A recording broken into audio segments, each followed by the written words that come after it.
C'est un plaisir de vous retrouver encore ce matin sur notre antenne. Madame, Monsieur, bonjour à vous, bonjour à tous. C'est 10-12, le Zénith qui démarre à l'instant. Merci de nous retrouver. Bonjour au Cameroun, bonjour à la diaspora, bonjour à ceux et celles qui continuent de croire au Cameroun et bonjour à ceux qui se retrouvent justement dans les contenus que nous leur offrons chaque matin sur notre antenne. En compagnie de Charles Amel Batchoum, Bonbon Ben Gankandji, Dominique Audrey Oyengelek et Isabelle Carozopet. Nous sommes encore unis pour la même mission, Madame, Monsieur. La mission qui est de vous servir, de vous éduquer, de vous informer, mais surtout de créer en permanence cette reliance sociale entre vous et nous sur ce plateau chaque matin. Allez, bonjour à vous, mon Ben Gankandji, bienvenue. Bonjour, monsieur Ngachou Numba. Même sans publication de banc, nous, on va épouser les femmes qui refusent. Parce que les premières auront refusé la polygamie. Celles qui refusent, même sans publication de banc, on va les épouser. Vous entrez très mal ce matin, hein, vraiment. Non, je ne pas. En Italie, les femmes très mal ce matin. Bon. Les Italiens défilent pour qu'on laisse leurs maris. Voilà, pour qu'on les femmes mariées laissent leurs hommes devenir polygames. Ouais. Ici, on refuse. C'est quoi cette histoire? Très bien. On en parlera. Bonjour à vous, Charles Amel Batchoum. Bienvenue ce matin. Bonjour, monsieur Michel Ngachou. Bonjour à tous les téléspectateurs. Bonjour au délégué régional de la Sûreté nationale pour le littoral qui a organisé une opération de ratissage et qui a permis de mettre la main sur tous ceux qui vendent les cailloux, les comprimés, les drogues. Ça a porté les fruits. Bravo à vous. Finalement, on peut dire que le combat contre la drogue dans les cafétérias a commencé. On attend bien sûr de voir la suite parce qu'en réalité, on le sait, c'est un vaste réseau qui a une source véritable. Bonjour à vous, Isabelle Carozopet, bienvenue ce matin. Bonjour à vous, Michel. Bonjour à ceux qui regardent le programme. À peine, justement, les enfants sont en vacances que ça... Vraiment, ça fait de part dans les rues, dans les marchés et tout, de voir des enfants avec moins de 5 ans, vraiment un peu plus, 10 ans, 12 ans, avec des plateaux par-ci pour vendre vraiment des choses et tout. Il faut que les parents se posent quand même quelques bonnes questions. Parce qu'il y a trop de risques tout autour. Et moi, ça me fait de la peine. Enfants vendeurs dans la rue, ils sont très nombreux en même temps. Rappelons que les familles sont démunies au Cameroun. Michel, c'est ça qui choque. On en parlera tout à l'heure. Rassurez-vous, une question réelle entre la population et le peuple aujourd'hui. Quel élément de civisme devra-t-on y mettre dans ces deux éléments? Bonjour à vous, Dominique Audrey Oyengelek et bon début de semaine. Bonjour Michel Ngachou, bonjour aux téléspectateurs, un bonjour particulier à toutes les personnes qui ne se cachent plus pour exprimer leur aversion pour certaines tribus. Nous saluons Coco Argenté ce matin, si elle nous écoute, fièrement. Allez, l'émission, c'est 10 le Zénith. Laissez-nous bien sûr vos commentaires, quoi qu'il en soit, sur la page Equinox TV. Pour ceux qui trouveraient bien sûr l'intérêt à le faire rapidement, laissez-nous vos commentaires ou encore allez sur Equinox, du moins 10 le Zénith, justement sur Facebook. Laissez-nous également là-bas vos commentaires. Un contact s'affichera tout à l'heure bas à l'écran. Restez des nôtres. L'histoire ce matin, Dominique. Oui, avant de décliner l'histoire, il faudrait dire aux téléspectateurs que vous avez la possibilité d'envoyer votre problème par n'importe qui sur le plateau, comme l'histoire de ce matin qui m'a été rapportée par Michel. C'est l'histoire de plusieurs enfants qui cherchent des voies et moyens pour amener leur papa à sortir de ce qu'ils ont appelé des dettes qu'ils contractent partout. Des enquêtes au niveau de la famille font état de ce que leur père ne fait rien avec cet argent-là, mais pourtant à la maison il s'occupe de tout convenablement, sa famille, mais sauf qu'il est toujours en train de fuir les gens à la maison. On a il se retrouve constamment au commissariat, il se retrouve dans des brigades parce que les gens les conduisent à cause de la multitude de ces dettes. Et lorsque on regarde les reconnaissances de dettes, c'est énorme et difficile à supporter. Aujourd'hui, ces enfants ont une crainte, c'est que leur père meure d'une mort bizarre et qu'on ne puisse l'en sauver, ou alors qu'il se retrouve en prison à cause de ces nombreuses dettes. Donc, les enfants veulent comprendre ce qui se passe et justement, ils ont peur d'affronter, ils ne savent pas comment affronter leur papa, comment aider leur père à sortir des dettes. Comment bien sûr aider leur papa à sortir des dettes? C'est une question qui est bien sûr posée ce matin et Dominique Audrey l'a très bien dit. N'hésitez pas à nous envoyer vos histoires. Pour ceux qui peuvent nous repérer sur les réseaux sociaux, on va lui communiquer comme à l'accoutumée. Et elle choisira ce qui semble être intéressant pour ce plateau et on en parlera. Parlons encore de dettes. Des parents endettés, mais surtout des enfants qui veulent savoir comment aider papa à sortir de ses dettes et de retrouver sa personnalité de père. Et surtout d'arrêter de fuir en permanence. Ils ont peur que papa se retrouve un jour dans un commissariat ou encore qu'il finisse sa vie en prison. Ils sont également nombreux les pères qui nous regardent ce matin et Dieu seul sait qu'est-ce qu'ils risquent au quotidien pour donner le meilleur à leur famille. Bonbon Ben Gankandji, C'est une situation assez particulière également parce que vous aussi, vous êtes père et vous connaissez des papas certainement dans cette situation aujourd'hui. Oui, je vois là des enfants soucieux Oui. de leur papa, tout le contraire de ceux qui attendent la mort de leur papa pour se discuter les biens. Mais bon, l'histoire ne nous dit pas si ces enfants travaillent ou s'ils sont encore à l'école, ainsi de suite. Mais au moins, il y a ce souci-là. Deuxièmement, on a le souci d'un parent qui voudrait participer au bien-être de sa famille. Donc, il s'endette sûrement que les revenus qu'il Il est mentionne. commerçant. Voilà. Le papa est commerçant. Oui, oui, ces revenus ne parviennent pas à subvenir aux besoins de la famille. Il s'endette, il lance le commerce pour qu'il ne chute pas, il entretient la famille et tout. Donc, c'est donc ici que l'expression « le salut est collectif » tient tout son sens. Oui. Le salut est collectif, les enfants devraient d'abord se référer à leur maman en leur disant, on est au courant, eux ils ont honte de cette situation-là parce que papa se bat pour tenir. Mais le fait de traîner papa devant les brigades de gendarmerie, des commissariats de police n'est pas réduisant pour eux. On fait comment? Maman porte l'affaire donc au niveau de la famille. On essaye de voir quelle est, parce que le papa a un comportement que tout le monde devrait avoir. Donc, il se Les enfants soucie de disent sa avoir famille. peur d'affronter papa pour ne lui en parler. On n'affronte pas papa, on dit à maman. On dit maman, on ne comprend pas. Parce qu'en fait, ça se passe comment? C'est papa qui laisse l'argent à maman pour la sûreté, pour la cuisine, pour. Papa, il peut lui arriver de garder quelque chose aux enfants. Voilà comment un vrai bantou, si c'est que c'est maman qui éduque. Donc, je dis que papa laisse ceci. Donc, on porte d'abord l'affaire auprès de maman.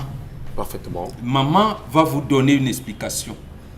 Maintenant, puisque l'objectif, c'est de sortir papa des dettes, donc c'est une situation inconfortable, c'est une situation honteuse, et maman pourra donc porter l'affaire auprès du chef de famille, en lui disant, ton frère ou ton fils risque la prison parce que.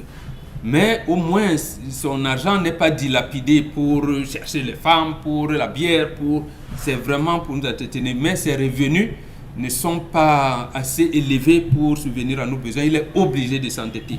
Donc vraiment, qu'est-ce qu'on peut faire pour sortir de là? Là, la famille se mobilise et soit paye les dettes de ça et lui donne un coup de main pour que son commerce... Mais toutes les familles ne sont pas nantis, mon Benga. Nanti ou pas, il y a d'abord la pomme. S'il tombe là maintenant, c'est sûr, les obsèques vont coûter des millions. Les gens vont cotiser, oui, les obsèques, il faut acheter un cercueil de 300 000, il faut acheter. Donc, mieux vaut donc s'organiser. C'est justement, quand on dit il y a 3 proverbes qui fondent Bantou, on dit il n'y a de richesse que d'hommes. Et quand vous avez ces hommes, vous devez les mouler, vous entretenez, donner une éducation. Après, vous les situez. Ça renvoie à 3 autres orientations aussi. On dit la souris n'est pas l'esclave de l'éléphant. Tu veux dire? Donc, chacun organise sa vie au niveau où il est. L'éléphant a besoin de manger tout un grand champ, mais la souris, 3 graines d'arachide suffit. Donc, lui, son statut ne nécessite pas de gros moyens. Donc la souris n'est pas l'esclave de l'éléphant. Mais maintenant, on dit aussi, on s'aide entre la famille. On dit Gwelna Lengunyol. Bon, ça veut dire quoi? C'est une expression qui veut dire que les toits de la maison en paille, on disait, donc vous voyez les bambous qu'on faisait pour les connecter, pour faire la toiture de la maison. Donc en fait, on les attachait avec les lianes, avec les tubes pour poser les nattes dessus. C'est ça en fait. On restait liés quoi. On reste liés. Très bien. On reste liés. Donc c'est ça, il faudrait que nos familles reviennent à ces fondamentaux-là. Alors Bonbon Bengan pense qu'il faudrait que les familles reviennent à ces fondamentaux. Isabelle Caron-Zoupet, c'est raisonnable quand même que les enfants cherchent des voies et moyens pour permettre à leur papa de retrouver toute sa dignité et d'en sortir. Alors, maman, c'est la piste que maman propose. Les enfants ne peuvent-ils pas également se faire entendre d'une certaine façon et amener papa à retrouver le chemin qui aurait été l'idéal pour toute la famille aujourd'hui? Votre commentaire? Mais moi, je veux, parce que il y a des choses que j'aurais peut-être souhaité comprendre, peut-être que les raisons. Ils s'endettent pourquoi? Est-ce que c'est pour ramener l'argent à la maison? Est-ce que c'est pour faire autre chose avec? Est-ce que c'est pour la survie il est commerçant. Hein. des enfants? Il est commerçant, on est d'accord. Maintenant, s'ils s'endettent, c'est pourquoi? On veut savoir, parce que si on est commerçant, ça veut dire qu'on met une activité, ça veut dire qu'on a des revenus journaliers et tout. Donc, maintenant, on veut bien savoir pourquoi est-ce qu'il prend celui de s'endetter. Est-ce qu'il veut aller au-delà de ce qu'il a? Est-ce qu'il veut avoir un niveau de vie très élevé? Est-ce que c'est un papa qui est complexé? Parce que, excusez-moi, il y a des hommes qui sont comme ça, ils sont complexés, voilà, parce que son voisin au marché a ceci ou cela, lui également a envie d'avoir ça, parce que l'enfant du voisin fréquente à telle ou telle autre école, il a besoin de ça. Or, le statut qu'il a, l'emploi qu'il a, ne lui permet pas de s'offrir ce standing de vie. Parce qu'on est tous comme on est, mais chacun a son niveau de vie. Chacun en fonction, bien sûr, de ses revenus, de sa poche, de ses moyens, de sa famille. Maintenant, s'il n'a pas les possibilités d'avoir ce niveau, pourquoi il ne le fait pas avec les moyens de bord? C'est pour ça que je rejoins Bambo quand il parle de la souris et de l'éléphant, qui chacun a son couloir et chacun devrait s'évertuer à pouvoir respecter cela. Contracter des dettes n'aide pas les enfants, bien au contraire, ça les enfants, on est en train d'aller de mal en pire. Maintenant, si on a une femme à côté qui n'est pas productive, parce qu'au nom de ce qu'on est, monsieur tel, on a estimé que non, madame, je ne veux pas que tu travailles, tu vas rester à la maison, tu vas me faire des enfants, tu vas t'occuper de moi, tu feras à manger et tout. Ben, aujourd'hui, il faut donc bel et bien assumer, parce que si on avait un homme qui mettait sa femme à contribution, parce qu'aujourd'hui, la société dans laquelle on évolue montre très bien que, qu'on soit là à l'école ou pas, on peut avoir une place dans la société, une place de choix même d'ailleurs. Ça veut dire que quand on épouse une femme, qui soit là à l'école ou pas, elle peut être productive si et seulement s'il y a un peu de volonté qui l'habite et si elle a également à côté un homme qui l'encourage. Parce qu'il y a des hommes qui ont toutes les passions du monde, les femmes justement qui sont tellement déterminées, qui sont entreprenantes et tout, mais qui ont le malheur de croiser des hommes qui sont amorphes, qui ont le malheur de croiser des hommes qui ne veulent pas leur progrès, qui ont le malheur d'avoir des hommes qui ne veulent pas leur épanouissement, qui ne veulent pas voir leur femme jouir d'une certaine façon, ce qui est extrêmement grave. Aujourd'hui, il s'endette, il n'a qu'à s'en prendre à lui-même et il met en difficulté ses enfants parce que ses enfants savent effectivement, si papa ne fait pas, demain sera nous qui serons obligés de payer le prix fort. C'est tellement compliqué. Vous évoquez justement là, on va dire, un versant assez intéressant. Est-ce que les enfants ne craignent pas pour leur avenir? Parce que papa peut décéder et laisser des enfants sous des dettes colossales et qui soient de nature à ne pas être payés. Il va également et qui va retomber sur eux, justement. Il va également de la bénédiction de la famille. Observation. Oui. Et si papa part là maintenant, on va dire il a laissé les dettes, vous allez... On fait comment dans ce cas? Parce que les enfants, on propose que les enfants aillent voir maman et que maman ramène le problème au niveau du chef de famille. Si le chef de famille n'est pas réceptif, ça peut encore être un autre blocage. Mais est-ce qu'au niveau de la cellule familiale, les enfants de fil à aiguille, techniquement, stratégiquement, ne peuvent pas porter leur projet auprès de la papa? Est-ce qu'il y a une solution? Est-ce qu'il y a une technique que vous pourrez proposer? Oui, je crois que là maintenant il y a une approche qu'il faut adopter forcément, où les enfants sont obligés d'avoir une certaine posture vis-à-vis de leur père, parce il en dépend également de leur avenir. Parfait. Aussi bien pour eux que pour leur maman, que pour le père en lui-même. Parce qu'à un moment donné, à défaut peut-être, parce qu'on parle non, si papa n'est pas là demain, il peut également aller en prison. Hein. Oui, il peut également passer la vie, le restant de ses jours derrière les barreaux. Et vous voyez qu'il va compliquer davantage la vie de la famille. Donc je crois que les conséquences sont énormes. Et le malheur, c'est que les conséquences ne touchent pas seulement le monsieur, mais toute la famille en question. C'est pour ça que je dis, il faut que les hommes arrivent à comprendre que lorsqu'on décide de s'unir, vraiment il faut s'unir pour de vrai, impliquer la femme, lui donner la place qu'elle doit avoir, vraiment, et lui donner tous ses honneurs. On a exclu la femme ici. On n'a pas exclu, mais on parle de ce que monsieur... Quand monsieur commence à s'endetter et tout, ça veut dire que vraiment... C'est lui, il est le seul sapeur-pompier de la famille. Les femmes et c'est à tort. Des problèmes. Non, ça veut dire qu'il est le seul sapeur-pompier de la famille et c'est à tort. Ouais. Voilà. Donc, vous estimez que la famille n'est pas suffisamment impliquée. Oui, dans un couple, les deux partenaires doivent être capables de gérer un incendie. Ça veut dire que si monsieur est dans l'incapacité, moi qui suis son épouse, je dois avoir le minimum de possibilités de lui apporter un soutien. C'est de ça qu'il est question. Mais si ce n'est pas le cas, ben, il n'a qu'à s'apprendre à lui-même. Alors, Charles Bachou, Isabelle Caro pense bien sûr que l'homme n'aurait pas suffisamment impliqué sa femme pour en arriver à ce niveau.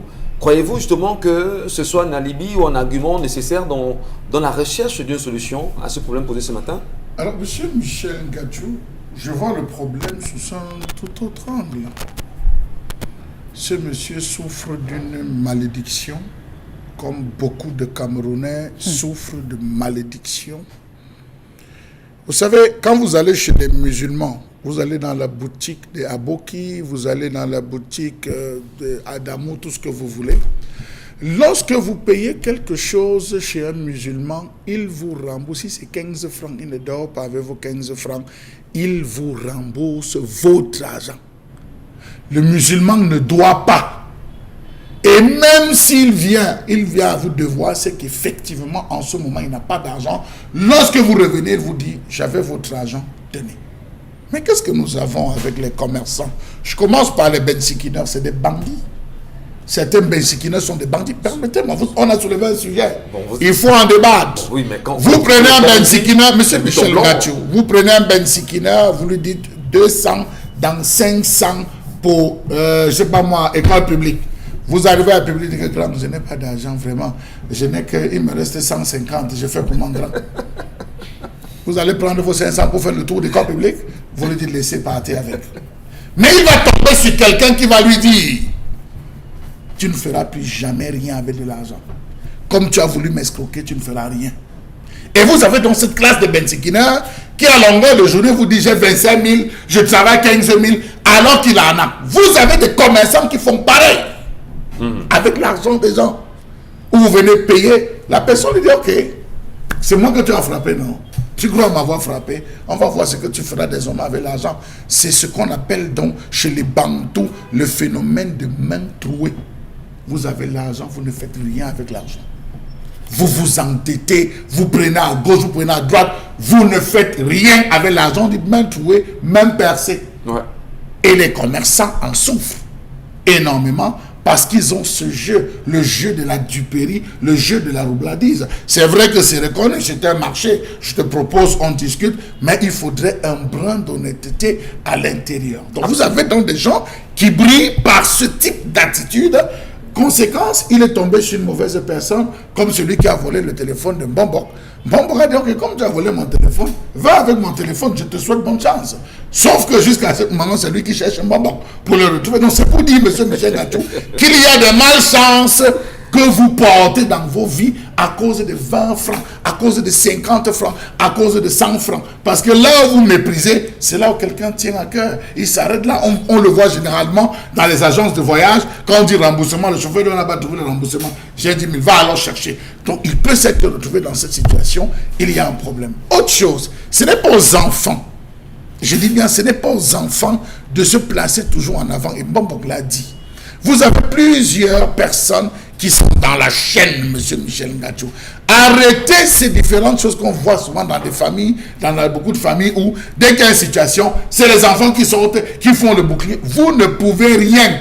Les enfants ne peuvent pas prendre la parole. On va demander qui est le chef de famille. Il y a quand même un mécanisme mis en place. Quand le chef de famille n'est pas là, qui peut parler? Lorsque la gendarmerie, lorsque la police, lorsque les tribunaux, on demande toujours ces personnes. Donc vous les enfants gueulés, commencez par cette chaîne. Les amis, vous avez des amis, des papas, son papa, le papa a des amis qui sont intimes. Parce qu'il y a des messieurs aussi qui vivent, il faut le dire, sans montrer les amis à leur papa, à leurs enfants, en disant que comme tu vois, voici mon ami, si jamais il y a n'importe quoi, va le rencontrer.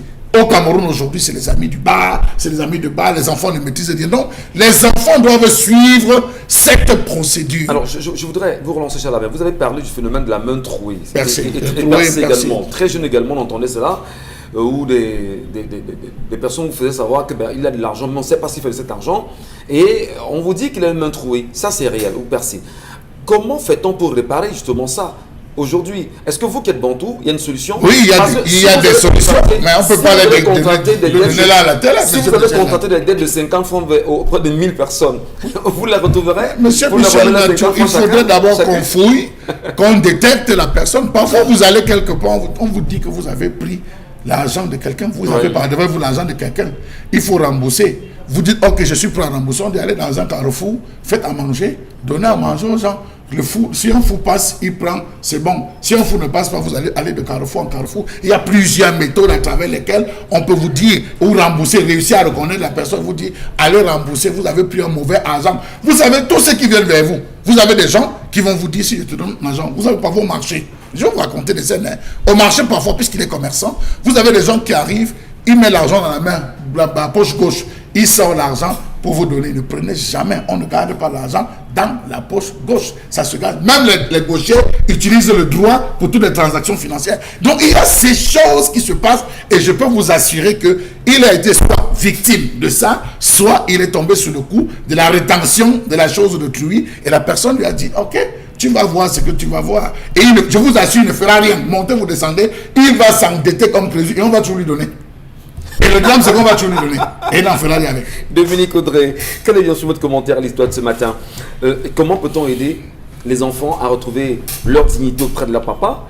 Et Isabelle Caron a assemblé, pas semblé, elle a carrément indexé la maman en espérant qu'elle pouvait peser de tout son poids. Vous, qu'est-ce que vous en dites, vous? Je crois simplement qu'il n'y a pas 36 solutions, que ces enfants doivent prier. Il y a deux psaumes qui sont puissants dans ce cas, des psaumes de délivrance. On a le psaume 143 où on mentionne « Le Seigneur est ma forteresse » et tout.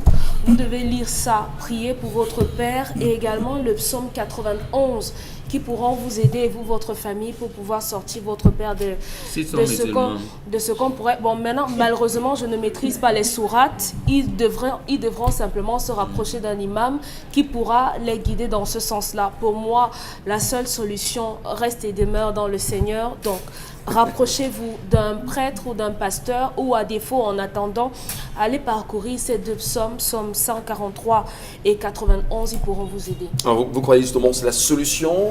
Il y en a qui ne croient pas. Moi, je parle pour ceux qui croient. Lorsque quelqu'un pose son problème... Qu'est-ce qu'on fait pour ceux qui ne croient pas? Je ne sais pas, pour ceux qui ne sont pas religieux. C'est que je n'ai pas la solution. Donc, vous n'avez pas de solution à ça? À ceux-là qui posent le problème, moi je m'adresse à eux, je ne m'adresse pas à ceux qui n'y croient pas. Lisez les deux psaumes, rapprochez-vous d'un prêtre ou d'un exorciste. Si vous croyez que c'est mystique, faites-le. Si c'est un problème psychologique, rapprochez-vous d'un psychologue tout simplement. Mais Dieu est la solution, le chemin, la vérité et la vie. Il pourra vous aider, vous et votre famille, à sortir de ce guêpier.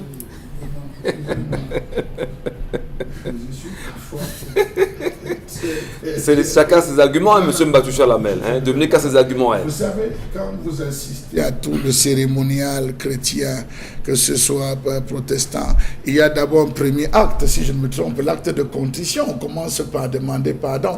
Qui demandera pardon pour lui? Prier va aider quelqu'un qui n'a pas pris sur lui de faire son mea culpa, M. Michel Gatchou. Ça pourrait commencer Même par les là. messes, on commence toujours par le je confesse à Dieu et tout ça. Je commence d'abord par reconnaître M. Michel Gatchou. Peut-il avoir action? Je veux savoir, parce que généralement on dit prie pour lui. J'ai l'impression que c'est de l'eau qu'on envoie sur les plumes d'un canard. Personne n'interroge vos pratiques, monsieur. Pardon? Personne Non, je n'ai pas interrogé les pratiques, mais je suis en train de dire que tout commence par le mea culpa, la reconnaissance d'abord. Oui, parce que vous avez des familles. même dans la pratique, dans les pratiques bantou, on reconnaît d'abord. On reconnaît d'abord. C'est pour ça qu'on dit on reconnaît d'abord. Le pasteur va ils ont pris ça chez nous. dans ce sens. Ah, le pasteur va prier. C'est lui qui va casser tout.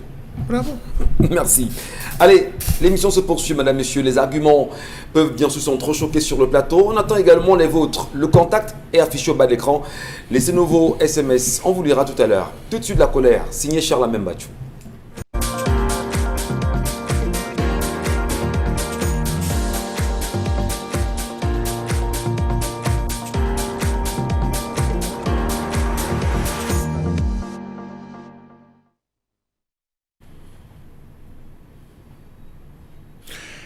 Je m'interroge ce jour sur la question du scandale lié à l'organisation des examens dans ce pays. Que s'est-il passé lors des examens, avant, pendant les examens? Telle est la question que tous se posent. Comment comprendre la négligence dans l'organisation des examens sur l'ensemble du territoire depuis bientôt 2 ans dans ce pays? L'an passé, il s'agissait de fuites de sujets dans plus de 3 matières qui ont conduit à l'annulation des examens obtenus par certains candidats. Cette année, c'est plutôt l'approche par objectif, vieille méthodologie pratiquée au sein du système éducatif camerounais. Qu'est-ce que Madame le ministre Pauline Alova-Lyonga voudrait prouver au sein de son département ministériel? Question. Comment comprendre le lancement tardif des épreuves dans certaines régions de ce pays, Yaoundé inclus? Savez-vous que dans le département du Mungo, l'on a enregistré une arrivée tardive des épreuves de plus d'1 heure de temps qui ont impacté véritablement dans les centres d'examen? Question. Comment comprendre que certains responsables des centres d'examen ont été obligés de se rendre en Konsamba, décharger par eux-mêmes les dites épreuves? Où étaient les chargés de mission? Question.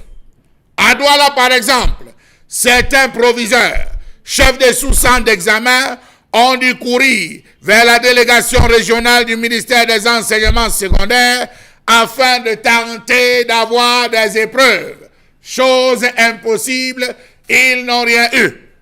Les candidats au probatoire de l'enseignement secondaire général sont restés jusqu'à 20 heures pour passer les épreuves. C'était le cas notamment au sous-centre de Matom, dans le département d'Union Ekele, dans le centre.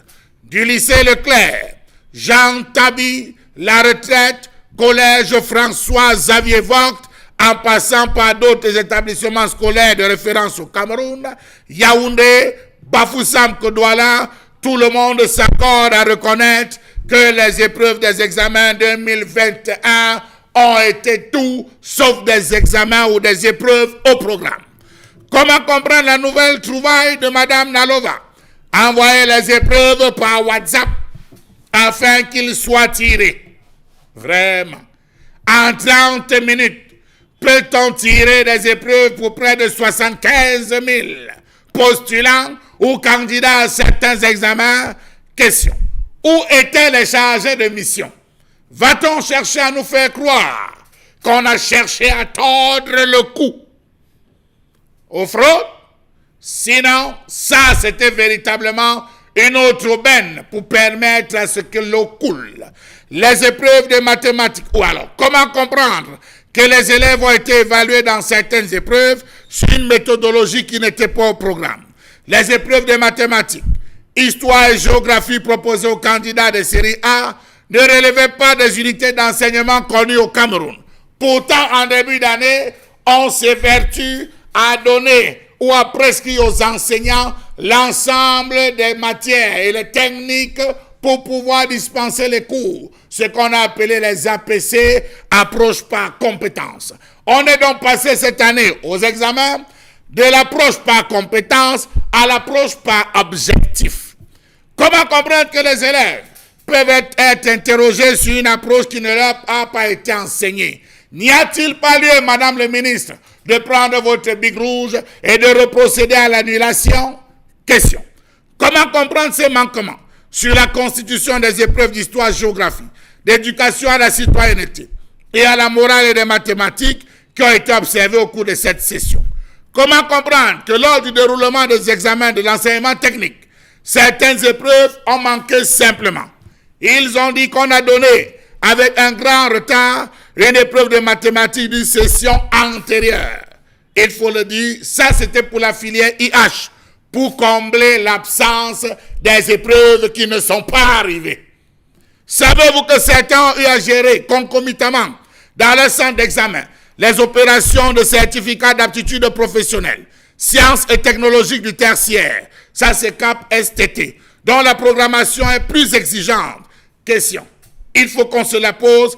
Quel crédit faudra-t-il accorder à une évaluation certificative faite avec des sujets multipliés partout, par des mains inexpertes, lancée avec des décalages horaires importants sur l'ensemble du territoire? Qui va payer les coûts de reproduction générés par cette nouvelle option?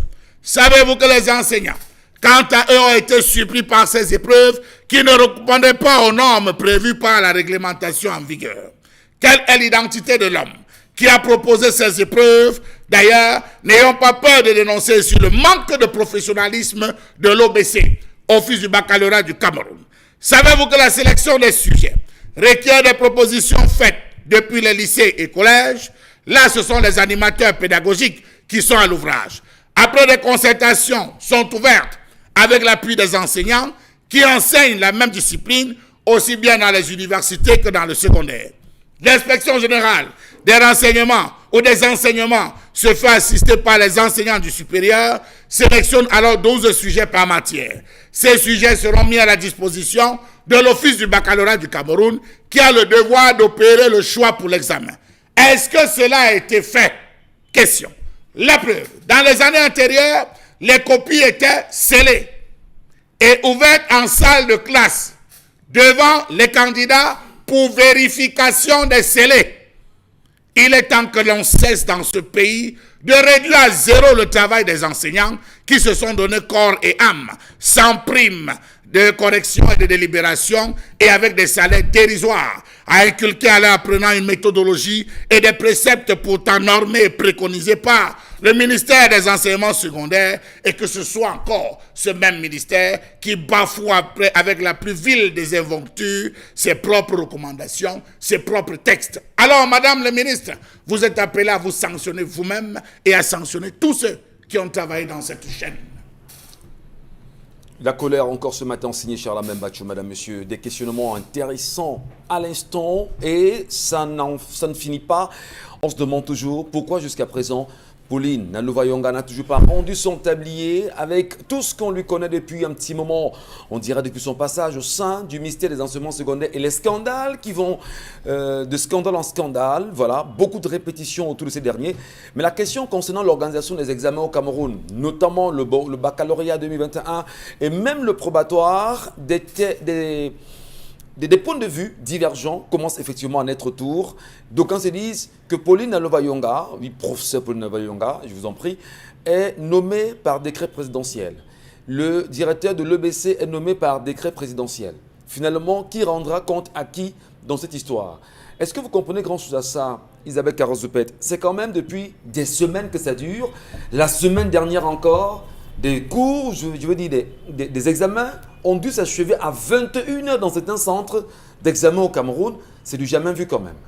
C'est inédit, quoi. C'est inédit. Ce n'est qu'au Cameroun qu'on peut justement suivre ou encore écouter ce genre de situation. Et jusqu'ici, on s'attendait à ce que justement le MINESEC essaye de rompre avec le silence. Parce que jusqu'ici, il n'y a pas de nouvelles, il n'y a pas... Elle a rompu. De réaction. Elle a fait une réaction dans Cameroun Tribune où elle fait savoir que pour elle, il n'y a pas de problème aux examens cette année. Hein. Mais c'est-à-dire qu'une telle réaction, c'est comme si on était en déphasage. C'est-à-dire que c'est comme si elle était sous d'autres cieux et nous vraiment ailleurs, sur un autre nuage. Oui, on a l'impression qu'elle est plutôt ministre ailleurs et pas au Cameroun. Mais Michel Ngacho, comment vous expliquez que votre enfant rentre à la maison à 20h, 21h parce qu'il sort d'une composition? Les parents inquiets sont allés chercher les enfants. Voilà. Pour se rassurer Que qu'est-ce qui ne va pas? Pour un examen, pour un probatoire, pour un bac, vous rentrez à 7h par rapport à quoi? Parce que l'épreuve arrive en retard. Maintenant, il faut faire l'inverse. Quand un candidat arrive 15 minutes après le début d'une épreuve, il n'est plus admis en salle. Du tout. Ça, il faut le savoir. 15 minutes après le début d'une épreuve, peu importe l'argument, je dis, on ne veut pas savoir. Vous allez attendre, ça sera une année blanche. Mais maintenant, quand ce sont les épreuves qui arrivent en retard, qu'est-ce qu'on fait? Il faut bien qu'on nous dise. La décision également qu'on prend. Parce que l'enfant qui est préparé à recevoir une épreuve de français à 8h a besoin de passer l'épreuve de français à 8h. Une épreuve de mathématiques, quand on vous donne à 14h, vous n'êtes plus dans le même état d'âme. Vous n'avez plus le même esprit pour pouvoir aborder l'épreuve. C'est tellement délicat en matière d'examen. C'est pour ça que dans le programme qu'on donne aux élèves, on met chaque matière en fonction des heures. Il y a des matières qu'on choisit de mettre le matin. Sciences, physique, il y a des matières qu'on choisit de mettre le matin, il y a des matières qu'on choisit de mettre dans l'après-midi, et le soir on ressort avec un truc peut-être comme ECM et tout ce qui va avec. C'est-à-dire qu'il y a une belle classification qui soit faite. Mais maintenant, qu'on arrive à bouleverser cela, et en plus de la pire des façons, parce que les épreuves soient arrivées en retard, parce que les épreuves ne soient pas disponibles, parce que c'est via WhatsApp. WhatsApp cherche quoi dans ce livre? vraiment, ça dit que... Vous faites le trait d'union avec WhatsApp. Souvenez-vous que l'année dernière, il y a des candidats qui ont été exclus des salles de classe, qui d'ailleurs n'ont pas eu leurs examens parce qu'on estime qu'ils sont passés les épreuves via WhatsApp. Ça inspire. Alors, finalement, est-ce que ça n'inspire pas pour reprendre Charles Mathieu? Ben, vous avez dit à l'autre que vraiment on a retiré son baccalauréat parce qu'il y a eu fraude et tout, c'est lui qui balançait les épreuves via WhatsApp à ses camarades et tout ça. Ben, si c'est maintenant vous qui venez l'année après faire pareil, finalement qui doit-on sanctionner? On n'a qu'à remettre à ce jeune garçon son diplôme de baccalauréat et qui continue à l'université. C'est ce qu'il faut faire, c'est de bonne guerre. Parce que c'est très facile de punir un jeune homme qui était déjà prêt à entrer à l'université, dont les parents ont peiné et tout, de venir dire un bon matin, non, sache que tu n'as plus ton examen de baccalauréat et tu es suspendu pour 3 années. C'est tellement dur à avaler pour des parents qui ont pris la peine d'envoyer l'enfant à l'école, qui ont tout sacrifié pour ça. Et qu'au bout du compte, on dit non, voilà, tu es sanctionné pour ceci. Encore que ce n'est pas lui, quand on parle même de l'eau, entre guillemets, c'est pas chez lui que sa source commence. C'est-à-dire que ça, il y a bien en amont. Vous comprenez que dans un scandale pareil, je prends encore le cas le plus récent concernant le probatoire au Cameroun, pour l'enseignement général, que la ministre ne soit pas sortie, même pour faire un point de presse justificatif, pour dire aux Camerounais, aux parents qui peinent au courant de l'année à trouver de l'argent pour inscrire leurs enfants, ce qui s'est passé. Comment vous expliquer en même temps que même le Premier ministre n'ose même pas lui faire une injonction en ce sens-là? Non, la ministre a dit qu'il n'y a pas de problème. Quand il n'y a pas de problème, vous sortez faire quoi? Ah bon? Elle a dit qu'il n'y a pas de problème. Elle a dit qu'il n'y a pas de problème. Mais les parents voient des problèmes aujourd'hui. C'est vous là-bas. Lui, elle ne voit pas de problème. Alors, vous voulez qu'elle sorte. Comme quoi, on s'en fout. C'est ça. Je ne sais pas. Elle a dit qu'il n'y avait pas de problème. Ouais. Donc, elle ne peut donc pas sortir. Pour vous dire qu'il n'y a pas de problème. Mais attendez. Mais de qui se moque-t-on alors? Mais finalement. Voilà, donc c'est à vous. Bon, Bengan, puisque le fait est devenu, ça crée débat au sein des familles, puisque vous avez apparemment Bengan, et même parmi ses élèves, souvenez-vous qu'avec le baccalauréat, l'approche par compétence, l'approche par objectif, des enseignements qui n'ont pas eu au courant de l'année, comment peut-on évaluer des enfants sur ces approches alors qu'ils n'ont pas été, je vais dire, tenus au courant de l'année sur ces approches-là? Quand ces histoires sont arrivées, je me suis rappelé du motif qui a amené à la condamnation de Marafa Amidou Yaya. On a dit complicité philosophique, quelque chose comme ça. Complicité intellectuelle, un motif qui n'existe pas dans le code pénal. On me suis dit, les règlements disent que les candidats aux examens peuvent intervenir par requête. Ils ne peuvent pas. Mais maintenant, il y a un préjudice. Ils peuvent se constituer partie civile. Et les parents, non. Je me suis dit, est-ce qu'on peut susciter les plaintes collectives des présidents des élèves, parce qu'il y a des coopératives scolaires. C'est ce que, enfin, j'imaginais une formule pour que les élèves se constituent partie civile et intentent un procès. Oui, absolument. Absolument. À qui? À la ministre, à l'État, au gouvernement, à Paul Biya? À la ministre, c'est la ministre qui gère, et même à l'État du Cameroun. Parce que l'histoire évolue par les crises. On vous craint qu'on dit qu'il n'y a pas de problème. Vous devez donc, maintenant c'est un peu compliqué, parce que les parents, ils peuvent le faire pour les enfants mineurs, je ne sais pas. Mais bon, c'est pas prévu, mais il faut faire quelque chose de toutes les manières. Parce qu'en fait, il y a eu un mauvais casting dans le choix, pour le choix de Pauline Alova-Yonga à la tête de ce département ministériel. Un mauvais casting pour nous, peut-être un bon casting pour ceux qui gèrent le pays et qui ont décidé d'enterrer l'école parce que l'école a été assassinée. On est au niveau des obsèques, on veut l'enterrer.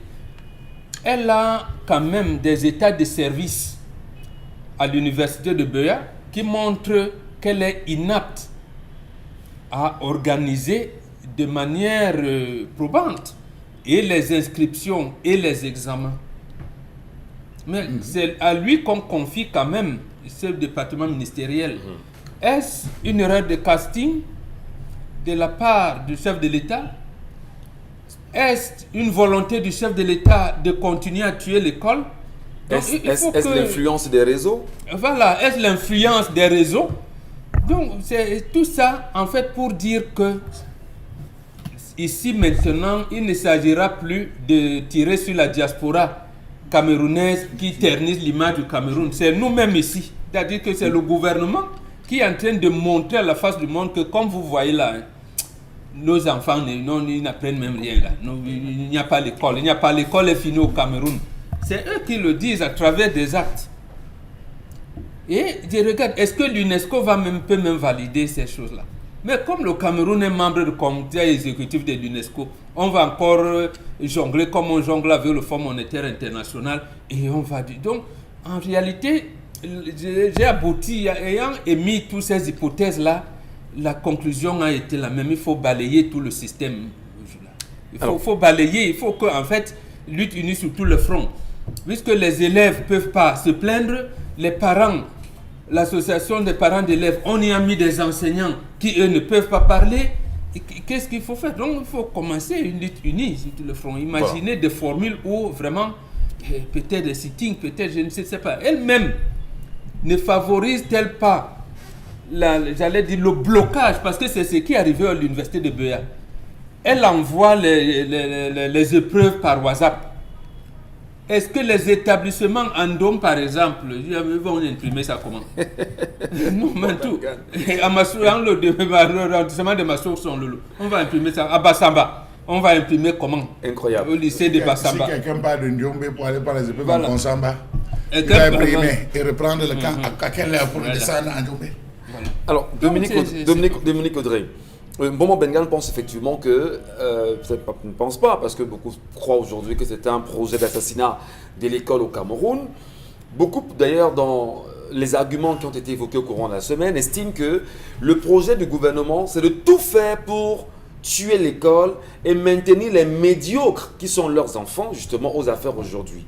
Et que vous, enfants de pauvres, en réalité, qui êtes très intelligents et qui pouvez à tout moment leur donner le pion, on vous mettra de côté, on vous balayera. Est-ce que vous croyez que cet argument-là, ça peut passer? C'est une thèse qui, pour vous, est suffisante pour pouvoir justifier ce qui se passe avec le ministère de l'enseignement secondaire? C'est la conclusion qu'on peut avoir de façon générale. Mais maintenant, en ce qui concerne ce ministère précisément, la dame, depuis son arrivée, on était en mars 2018, après le remaniement du 2 mars, les États de 2018 à 2020 font état de ce que l'éducation a drastiquement chuté. La chute et c'est catastrophique. Allez simplement regarder les statistiques de répartition des résultats de chaque année. Vous verrez, on vous dira que le baccalauréat entre 2018 et de 2020 par exemple, il y a eu une baisse de 31%, le bac 13%, c'est énorme. Mais maintenant, en ce qui concerne l'examen de cette année, on va vous dire que concernant l'APC, et la PPO qui ont été implémentées à la demande de la Banque mondiale qui avait financé. Donc, vous voyez, voilà une institution qui sort de nulle part, qui vient vous dire, je vous donne 130 millions de dollars et vous allez refaire votre éducation. Personne ne prend la peine d'essayer de voir est-ce que c'est adapté à notre environnement. Est-ce que dans la localité du Nord, on peut appliquer la pédagogie par compétence, l'approche par compétence là-bas? Non, personne ne veut savoir. Est-ce que les enseignants sont suffisamment outillés pour appliquer l'APC là-bas ou bien la pédagogie par objectif? Non, personne ne veut savoir. On a débloqué 130 millions de dollars, et ben on va se répartir ça comme ça et bim, nous voilà, on est quasiment à 10 années avec l'APC. Et la première vague d'élèves qui étaient censés être les premiers baccalauréats APC, les voici, qui ont été évalués sur la PPO. Comment est-ce que vous apprenez à un enfant à marcher avec les pieds et le lendemain, vous lui dites comment on va à l'église là, il faut que tu marches avec les mains. Vous voulez que cet enfant se déplace comment? La tête en bas. C'est impossible.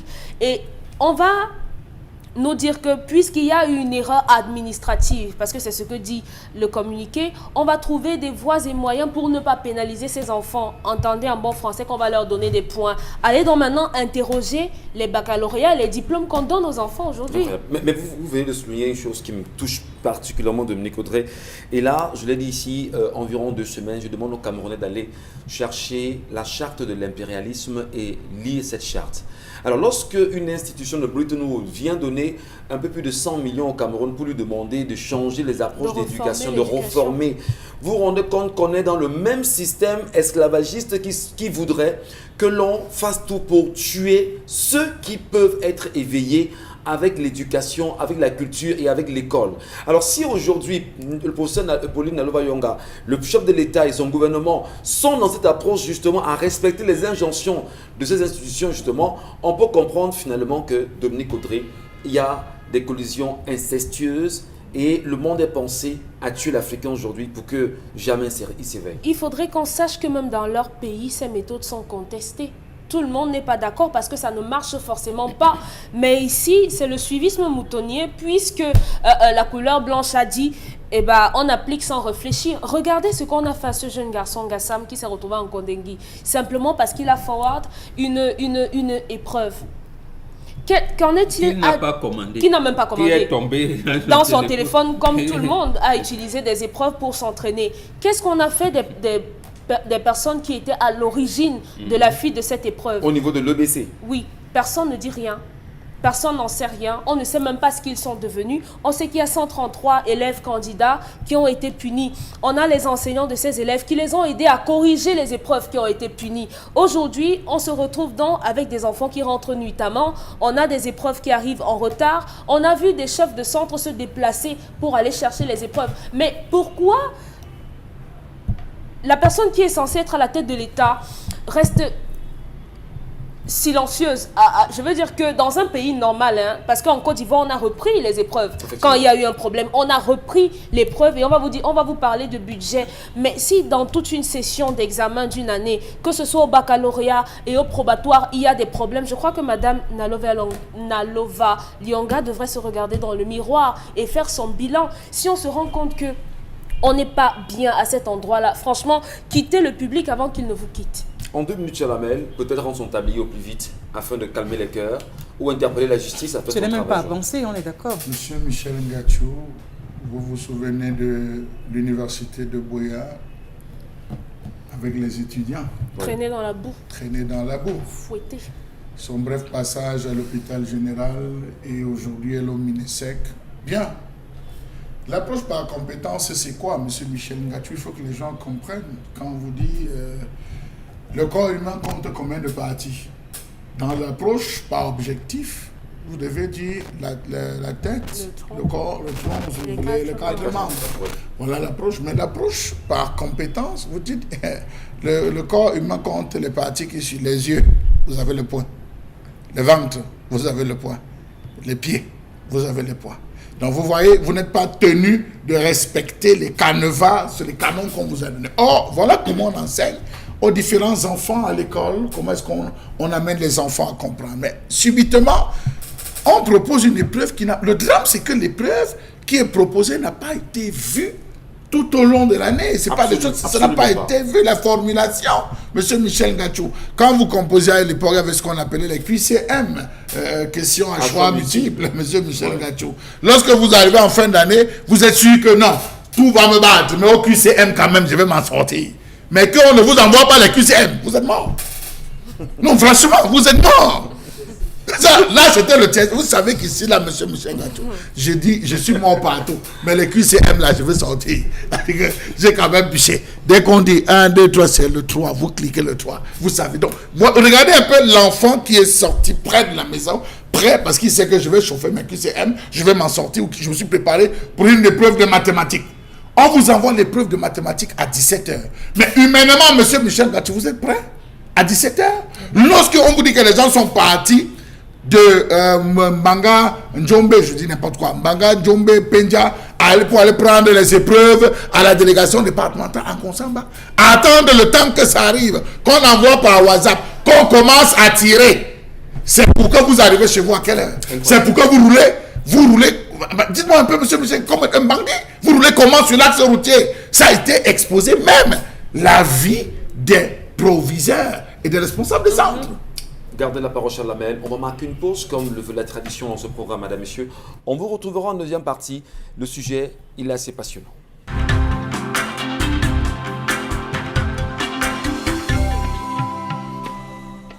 Bon retour à vous, bienvenue à l'instant. Si vous vous joignez à Equinox Télévision, mais surtout au plateau de 10-12, le Zénith, bonjour bien sûr aux populations de Yaoundé qui sont de plus en plus nombreuses à nous regarder chaque matin et qui tentent tant bien que mal de mieux comprendre ce qui peut bien se passer au Cameroun. Qu'est-ce qui peut justifier qu'aujourd'hui les élèves, les nombreux élèves, on dira les centaines de milliers d'élèves à travers le Cameroun qui ont été impliqués dans les examens de baccalauréat de 75 000. Environ 76 000, disons. Merci 75 beaucoup, 500 et poussières. Voilà, ils sont des milliers, hein, c'est très important. Au niveau du baccalauréat, y compris au niveau du probatoire également, et que l'on en soit là avec de pareils scandales. Mais on sait quand même, M. Charlamène Badiou, qu'il y a le BEPC qui est passé sans problème, le CEP qui est passé sans problème. Pourquoi au niveau du probatoire et du bac, ça fait problème? Est-ce que ce n'est pas le fils du bac concrètement qui fait problème aujourd'hui? Le drame, c'est que c'est les derniers événements de ces jours. Même Minéduc, même ce n'est pas excusé. Parce qu'il faut le dire qu'il y a eu un problème avec les noms des candidats au ministère de l'Éducation de base. Rappelez-vous, oui, monsieur Michel Ngatou, il y a eu des problèmes avec le ministère de l'Éducation de base au sujet des compositions des enfants qui ont tous passé les différents examens et ont fait les choix des différents établissements où ils devaient composer les différents... Il y a ceux qui ont choisi le lycée de Deido, ceux qui choisissaient le lycée. C'était le Minéduc qui devait établir la liste. Vous allez vous rendre compte qu'il y a des noms qui sont sortis ailleurs alors qu'ils avaient choisi au départ le lycée de Deido ou le lycée X ou le lycée Y. Il y a eu ce souci où des candidats se sont retrouvés, ou des parents se sont retrouvés injustement à accuser certains responsables d'établissements secondaires, comme le lycée de Deido, M. Michel Ngatou. On leur a tensé que ce sont, alors que le choix est fait depuis le ministère de l'Éducation de base. Ça, c'était juste en passant. Et repréciser, M. Michel Ngatou, qu'il se raconte là-bas que entre Madame le ministre et le directeur de l'OBC, il n'y a pas de courant. Le courant ne passe pas entre les deux. Mais comment le chef de l'État, puisque vous avez dit il procède par des décrets, prise de nomination par décret, comment le chef de l'État peut lui-même plomber, permettez-moi l'expression, le système. Plomber le système. Le chef de l'État qui a un problème ici. Mais on est obligé d'aboutir à ça. Si les deux ne s'entendent, si c'est effectif que les deux ne s'entendent pas, on est obligé d'aboutir à ça. Puisqu'il se raconte dans les couloirs que dès qu'on a commencé à décrire la situation de ces examens, madame le ministre, en sortant de son bureau, disait on est en train de me faire des coups bas, on me fait les coups bas. Comment c'est que les nominations approchent, les nominations, on est en train. C'est ce qu'elle disait avec la colère dans les différents. Est-ce qu'on va placer ça sur les émotions? Je dis non. Je dis non. Pourquoi à l'époque de Mbatsogo, de l'ancien directeur de Zachary Mbatsogo, ça n'existait pas?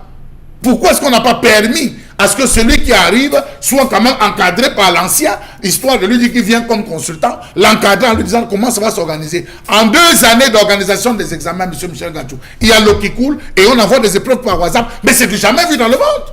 C'est du jamais vu. Si un proviseur allait chercher l'épreuve, en allant chercher l'épreuve, vous faites l'accident. Vous faites l'accident. Qui perd? C'est votre famille. Ah oui? Vous avez des gars qui sont obligés, des chefs de centre, de sous-centre qui sont obligés d'appeler M. Michel Ngatou au renfort des commissaires en disant mets-nous la motard ou des chefs de peloton pour pouvoir faciliter cela. Ce n'était pas prévu. Et les gars ont dit mettez le carburant. Cet argent devait sortir où? Qui devait imprimer? Alors vous allez vous rendre compte qu'on ne veut pas le dire, mais l'eau a coulé.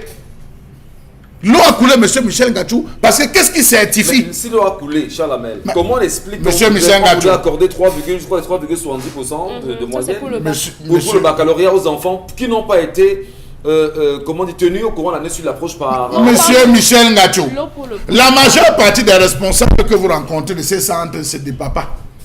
Bien sûr. Ça veut dire que lorsqu'on lui envoie par WhatsApp, il va d'abord regarder et dire que ma fille, on imprime ça comment? Elle dit que papa donne d'abord ton téléphone. On envoie tic-tic chez elle. Vous voyez, le temps qu'il donne, qu'elle manipule, le temps qu'on connecte, qu'on retrouve sur l'ordinateur, qu'on copie, qu'on installe, qu'on ouvre, qu'on photocopie ou qu'on imprime. Monsieur Michel Ngatou, reconnaissez avec moi que même si vous êtes le cousin de Jésus-Christ, vous aurez tendance à envoyer ça aux nièces. Et puis même, quand on envoie une épreuve sur WhatsApp, on va justement tirer cette épreuve où? Mais oui, c'est dans la bureautique. Hein? Ça veut dire que c'est dans n'importe quel bureautique on va pour faire justement... Mais c'est grave. C'est grave, c'est lamentable. Puisqu'on en parle, bon Bengal, vraiment.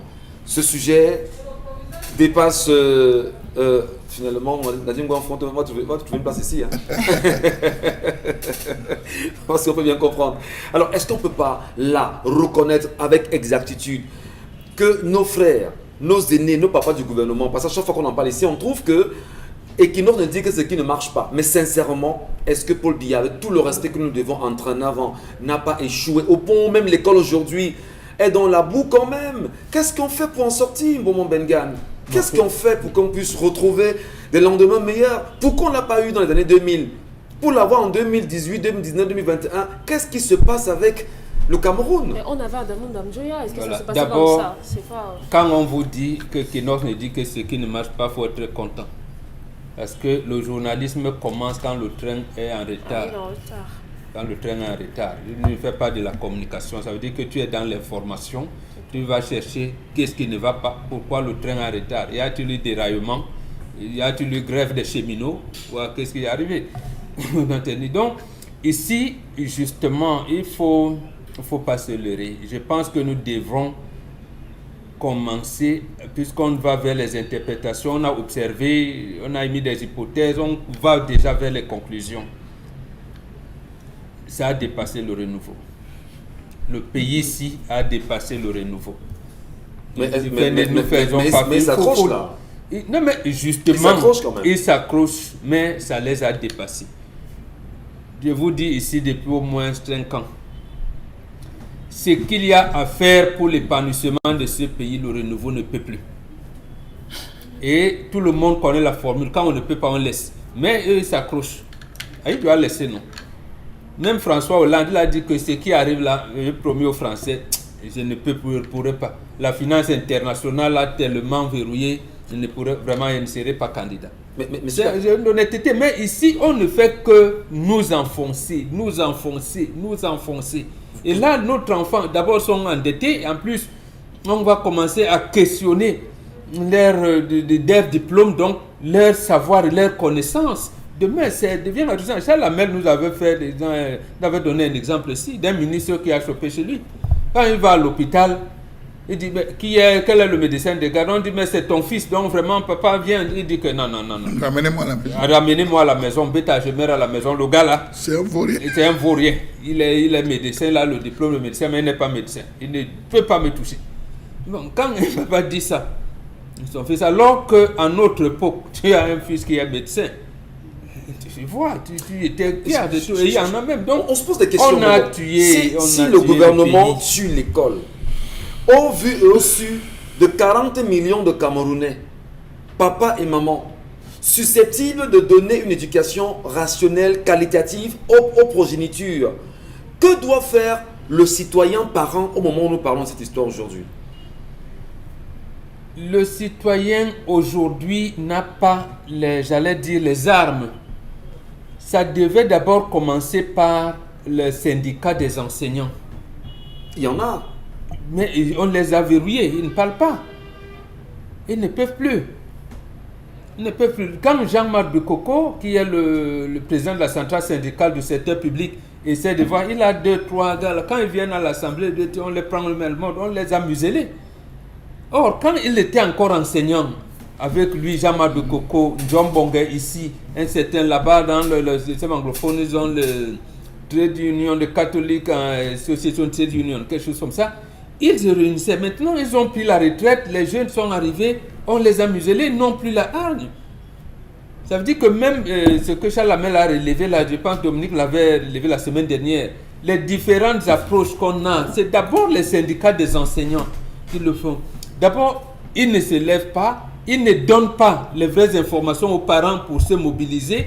Ça veut donc dire qu'on n'a pas voulu qu'il y ait un cordon, donc un suivi dans ce qu'on appelle la communauté éducative, de telle manière que les parents puissent avoir un moment d'indignation, les apprenants un moment d'indignation et du corps enseignant aussi un moment d'indignation. Il n'y en a pas. Donc quand on a tué la société civile qui devait être la sentinelle de la société, on va assister là et on n'aura même plus de larmes pour pleurer. Avant de mais ça, puisqu'on sort justement de Dominique Audrey, un instant, vraiment l'approche de la Banque mondiale devrait faire peur aux Camerounais. Non, elle date de très longtemps puisqu'ils se sont rapprochés. Est-ce que les Camerounais sont même informés de cela? Il y a eu plusieurs approches. Ils se sont rapprochés, ils ont financé et on a changé la pédagogie par objectif et on a laissé place à l'APC. Donc aujourd'hui, le Cameroun utilise l'approche par compétence. Donc le problème qu'ont rencontré les élèves en classe de terminale, c'était qu'on les a évalués sur une approche qu'ils ne maîtrisaient pas, qui est la pédagogie par objectif, qu'on n'enseignait plus dans les salles de classe depuis plusieurs années. Est-ce qu'on forme des embouts finalement au Cameroun? Mais quand vous faites la politique par embuscade, comment vous dites aux élèves, ça doit faire peur, c'est Paris, mais... lisez Camara Lai, l'enfant noir. Ouais. Après, il vient vous dire, non, c'est plutôt, vous avez oublié, c'était Richard Wright. Voilà. Richard Wright qui a également écrit Black Boy. Qui a écrit Black Boy. Bon, prends l'exemple de la récitation. La phrase, vous dites souvent, Tam, on va au marché. Tam, on va à l'école. Tu ne sais pas écrire. Tu ne sais pas écrire, mais tu sais dire Tam, on va à l'école. Incroyable. On va sortir Charlamagne Bachou. Des solutions évidentes. Je demandais pour finir, Charlamagne, est-ce que les populations du Cameroun comprennent quelles sont populations et qu'elles doivent passer du cadre de population à peuple, c'est-à-dire des personnes, des citoyens qui peuvent prendre des engagements parce qu'ils ont été dupés, trompés, mentis, investis dans une roublardise? Que doit faire le peuple camerounais, parents aujourd'hui dans cette situation? Demander à ce qu'on balaie tout le système. Quand on vous dit, monsieur Michel Ngachou, que le centre climatique de Tian est à Garoua dans un livre, quand on vous dit que le centre climatique de Tian est à Garoua dans un livre, ou que la Sanagarou coule dans la Benoué, je rejoins. Dites-moi un peu, monsieur Michel Ngachou, voilà le livre. Oui, posez-vous les bonnes questions. Depuis combien d'années on ne cesse de critiquer le livre? Le système éducatif, l'enseignement, c'est prendre de l'encre et écrire sur un format blanc. La cervelle de l'enfant, c'est un format vierge. Vous prenez de l'encre que vous maculez. C'est ce qu'il retient, monsieur Michel Ngachou. Ce que nous donnons sur ce plateau, c'est la somme de ce qu'on a appris à l'école. La somme de ce qu'on a appris, plus l'expérience de la vie, l'école de la vie. Alors, ça veut dire que ces 10 dernières années, ceux qu'on a formés, on devrait être satisfait d'avoir de mauvais présidents, de mauvais députés, déjà vous partez sur la base d'un député qui demande qu'on injecte de l'eau, qu'on injecte le vaccin dans de l'eau. Non, mais je dis, posez-vous des bonnes questions. Monsieur Michel Ngachou, vous aurez de mauvais médecins, vous aurez de mauvais enseignants, vous aurez de mauvais journalistes, et par conséquent, c'est un pays à pied. Posez-vous en dernière question. Comment comprendre qu'à l'époque d'Aïdio, où tous ceux qui étaient des responsables n'étaient pas là à l'école, ils avaient au bas mot le CEP. Ce pays était développé et prospère. Et qu'aujourd'hui, on a, comme on dit au quartier, en soc-soc, des professeurs, des docteurs. On coule. Voilà. On coule. Et ça fait très peur, justement. Madame, Messieurs, restez sur Equinox Télévision. Le regard que nous portons sur le Cameroun d'aujourd'hui, la construction que nous voulons de notre pays et le lendemain que nous voulons pour chacun de nos enfants, devrait-on rester muet devant une pareille situation? Ne devrait-on pas avoir peur de la politique éducative mise en place par le chef de l'État et tout son gouvernement réellement? N'avons pas, nous, le sentiment que tout est fait pour que nous ayons des enfants, permettez le mot qui n'est pas fort, idiots dans les jours à venir, s'exprimer comment, dire quoi comment, écrire comment, raisonner comment? Est-ce que nous ne sommes pas là dans une espèce de crainte qui voudrait que l'on fasse tout pour abrutir davantage les Camerounais à ne pas réfléchir, pour ne pas revendiquer suffisamment? Est-ce qu'on ne devrait pas ouvrir les yeux et allumer nos cerveaux? Les questions méritent d'être posées. Isabelle Carole, les messages ce matin de nos téléspectateurs. Tellement de réactions. Bonjour le plateau, n'oubliez pas qu'en tirant ces épreuves, cela reste gravé dans la machine. Donc le proviseur, avant d'arriver à l'école, les gens ont déjà tous les programmes. C'est grave pour notre pays. C'est Thibaut depuis PK12 qui signe cette réaction. Autre message, moi c'est Serge. L'œuvre donnée en histoire n'avait jamais été vue en classe. C'est quelle classe? Cette année, c'est dommage, oui. Il n'a pas donné la classe. C'est vrai, c'est ce qu'on dit, cela n'a pas été vu. Bonjour le plateau, suite à la colère, en 2016, ce même gouvernement avait déclaré qu'il n'y avait rien dans le nozo et aujourd'hui c'est le sang partout. Je vous assure que si rien n'est fait au Minesec, avec tout ce qu'on a eu cette année, ce sera très grave. Dans ce pays, c'est Lucky depuis Bambili qui envoie le message. Depuis, le média ne parle pas des absents au bac. Les horaires n'étaient pas comme il faut. Il y avait 2 horaires en série D sur le programme de samedi. Il n'y avait pas de l'épreuve facultative. Les épreuves devraient commencer à 9h30. Or, 8h, le PC Fac était déjà là, le TP obligatoire sur le deuxième horaire qui n'avait pas de rapport avec le TP de samedi que nous connaissons. Tellement de dysfonctionnement. Vous vous rendez compte? Donc, sincèrement. Madame Nalova, Madame, le professeur doit annuler. Vraiment. On doit annuler. Sont sérieux. Nous croyons quand même que c'est. On doit annuler ces différentes épreuves, on doit les annuler. Disons-le, Isabelle et Dominique Audrey, Bombok, Chalamel. Est-ce que c'est pas l'image du Cameroun qui est drainée dans la boue par le gouvernement lui-même aujourd'hui? Mais si quelle ce gouvernement ne reconnaît pas pour nos enfants? Qu'est-ce qu'on dira justement à l'extérieur? Quel type de diplôme allons nous proposer quand on sortira de ce Cameroun et dire ailleurs que j'ai un baccalauréat, j'ai une licence obtenue dans une université au Cameroun? Est-ce que ce n'est pas de nature à critiquer les diplômes que nous obtenons dans notre pays aujourd'hui? Qu'est-ce qui se passe? Oui, absolument. Puisque même le Tchad et la RCA nous ont dépassé. J'entendais les gens qui sont allés à l'école se moquer de certains de leurs frères qui allaient dire « Toi, tu as le bac tchadien.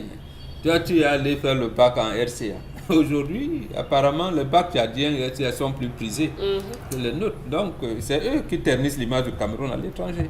L'image, c'est l'image, c'est vrai. Mais les messages, Isabelle. Vraiment, par rapport à la colère, vous avez raison. Je ne comprends pas pourquoi jusqu'ici, la ministre peine à prendre des réactions qui s'imposent. Bonjour à toute l'équipe en studio. Vraiment, c'est déplorable et même désolant la façon dont les examens se sont déroulés cette année. Je pense que l'unique responsable de tout ça n'est nul autre que Madame la ministre qui, ma foi, est inapte à gérer ce département car depuis son ascension à ce poste, les choses vont de mal en pire. Vivement qu'un regard rigoureux soit jeté sur ce secteur afin que les choses changent. Arnold Djekam qui envoie le message. Si on n'arrive pas à organiser les examens nationaux, ce ne sera pas les élections qu'on pourra organiser sans bruit. C'est Mohamed qui signe la réaction. Bonjour mon panel préféré. Un père qui respecte ses enfants aurait mis sa famille au sol et expliqué pourquoi, le pourquoi du comment quand l'affaire ne le concerne plus seul, vu que c'est déjà le commissariat et autres qui a attaché sa famille, donc par respect, il devrait humblement leur expliquer. D'autre part, un commerçant qui a des dettes énormes, c'est normal. Si l'étendue de son commerce y correspond, mais celui qui a des dettes énormes, qui ne respecte pas les échéances et se trouve dans des brigades est un malhonnête. Qu'il dise ce qu'il fait avec l'argent, c'est tout. Yann depuis Tchang qui nous envoie le message. Et bien sûr, dans cette réaction quand même, Isabelle Carole Zoupet, on se demande aussi, puisque vous l'avez souligné tout à l'heure, je reviens avec vous Dominique Audrey, est-ce que vraiment une femme, vous êtes avec un mari qui est endetté, quel est le rôle d'une femme, qu'est-ce que peut faire la femme pour amener son mari justement à sortir de ces nombreuses dettes-là? Je vous pose la question parce que peut-être il y a des solutions que d'aucuns peuvent en tirer ce matin. Ça dépend d'un certain nombre de choses. Est-ce qu'avant d'aller s'endetter, la femme a été mise au courant? Est-ce qu'ils ont parlé préalablement et elle a dit à sa femme, par exemple... Admettons qu'elle ne soit pas informée. Je ne fais rien. Vous avez pris l'argent pour faire quoi? La femme n'a rien à faire. Si vous êtes en couple avec quelqu'un et que vous décidez de vous endetter, ça veut dire que c'était pour un projet commun. Et dans ce cas, si la femme travaille, elle peut dans une certaine mesure, tout est organisation. C'est pour ça que j'ai toujours dit que dans le foyer, dans le couple, on combine les apports financiers de chacun et on repartit équitablement ce qui doit être fait en termes de loyer, de ration, d'argent de poche, d'aide à la famille et tout. Donc si on fonctionne comme ça, et même si on a un mari qui est endetté, la femme prendra sur elle de payer le loyer, de gérer même la nourriture et peut-être de s'assurer que les enfants continuent d'aller à l'école sans que ça ne s'ébruite. Dans un couple normal, si votre mari est en difficulté, qu'il ait perdu son travail ou pas, la femme est censée couvrir les arrières et les devants de ce mari sans que personne n'en sache rien. Maintenant, si c'est dans un couple où le mari est respectueux, mais si votre mari ne vous respecte pas, bien entendu, tout le monde devra le savoir. On est mieux pour sortir, Isabelle Carole Zoupet, vous, femme, vous épouse, votre mari contraint autant de dettes, vous n'êtes pas au courant, que faites-vous pour l'amener à en sortir? C'est difficile parce que j'aurais du mal à digérer son silence, j'aurais du mal à digérer ce genre de cachotterie parce qu'il y a des choses dans le couple qui ne nous incombent plus à nous, mais qui incombent à toute la famille. Donc, il est impératif que vous en parlez parce que vraiment, la responsabilité de tout le monde est engagée. Maintenant, au nom de ce que je suis Madame X ou Madame Y, j'aurai l'obligation justement de voler au secours de monsieur à la mesure du possible aussi. En tout cas, merci à vous, madame, monsieur, vous qui nous regardez ce matin. Un plaisir énorme de partager cette tribune avec vous. Dans un instant, nous serons avec nos amis, bien évidemment, de Sendwave, qui nous retrouveront sur ce plateau pour parler à nouveau de ce produit assez intéressant. Le temps pour elle de s'installer convenablement. Nous rassurons quand même qu'au moment où nous vous parlons, une affaire dont nous avions fait longuement évocation sur ce plateau concernant la dame Marie Sopo Christine. On le sait, une semaine après, depuis la semaine dernière, cette femme a recouvré sa liberté provisoire. Elle, qui était l'ancienne directrice générale adjointe de l'entreprise de golfing, vient de retrouver sa liberté sous condition après quand même avoir mis à disposition un immeuble d'environ 1,5 milliard et prendre des engagements. Il faut bien sûr le rappeler, cette dame, au moment où nous vous parlons, était bien sûr et encore souffrante d'un cancer en phase terminale. Mais qu'est-ce qui peut expliquer aujourd'hui que l'on en soit à ce niveau du procès? Nous y reviendrons dans les jours à venir. C'est pas très tôt. C'est depuis décembre quand même qu'elle est incarcérée. Non, on parlait de comportement des magistrats. Vous avez un bulletin, vous avez quelqu'un qui est souffrant, mais permettez-lui quand même d'aller prendre ses soins. Alors, elle aurait pu mourir là-bas comme ça. Hein. Oui, elle n'est pas seule. Il y a encore d'autres cas. On a le cas des informaticiens par rapport au cas de la SCB. Bien sûr. C'est la SCB qui sont encore détenus là-bas, M. Michel Ngachou, en attendant qu'une commission soit organisée pour une descente, je pense en Tunisie, au Maroc, pour aller vérifier. Ils sont encore gardés là-bas, des brillants ingénieurs, des brillants informaticiens camerounais. On ne comprend rien. Il y en a plein de sujets, M. Michel Ngachou. Bon. Oui, mais absolument, puisqu'en fait les magistrats savent que ces bisbilles qu'il y a eu là-bas n'intègrent pas les Camerounais. Très bien. Et c'est les Marocains, et ils savent ce qu'ils ont fait, ils manipulaient leurs choses. Mais pour couvrir, comme ils ont fait avec la BICEC, on met les Camerounais devant. C'est malheureux. On va y revenir, justement. Question de reconnaître ce qui s'est vraiment passé dans ce dossier et on en parlera.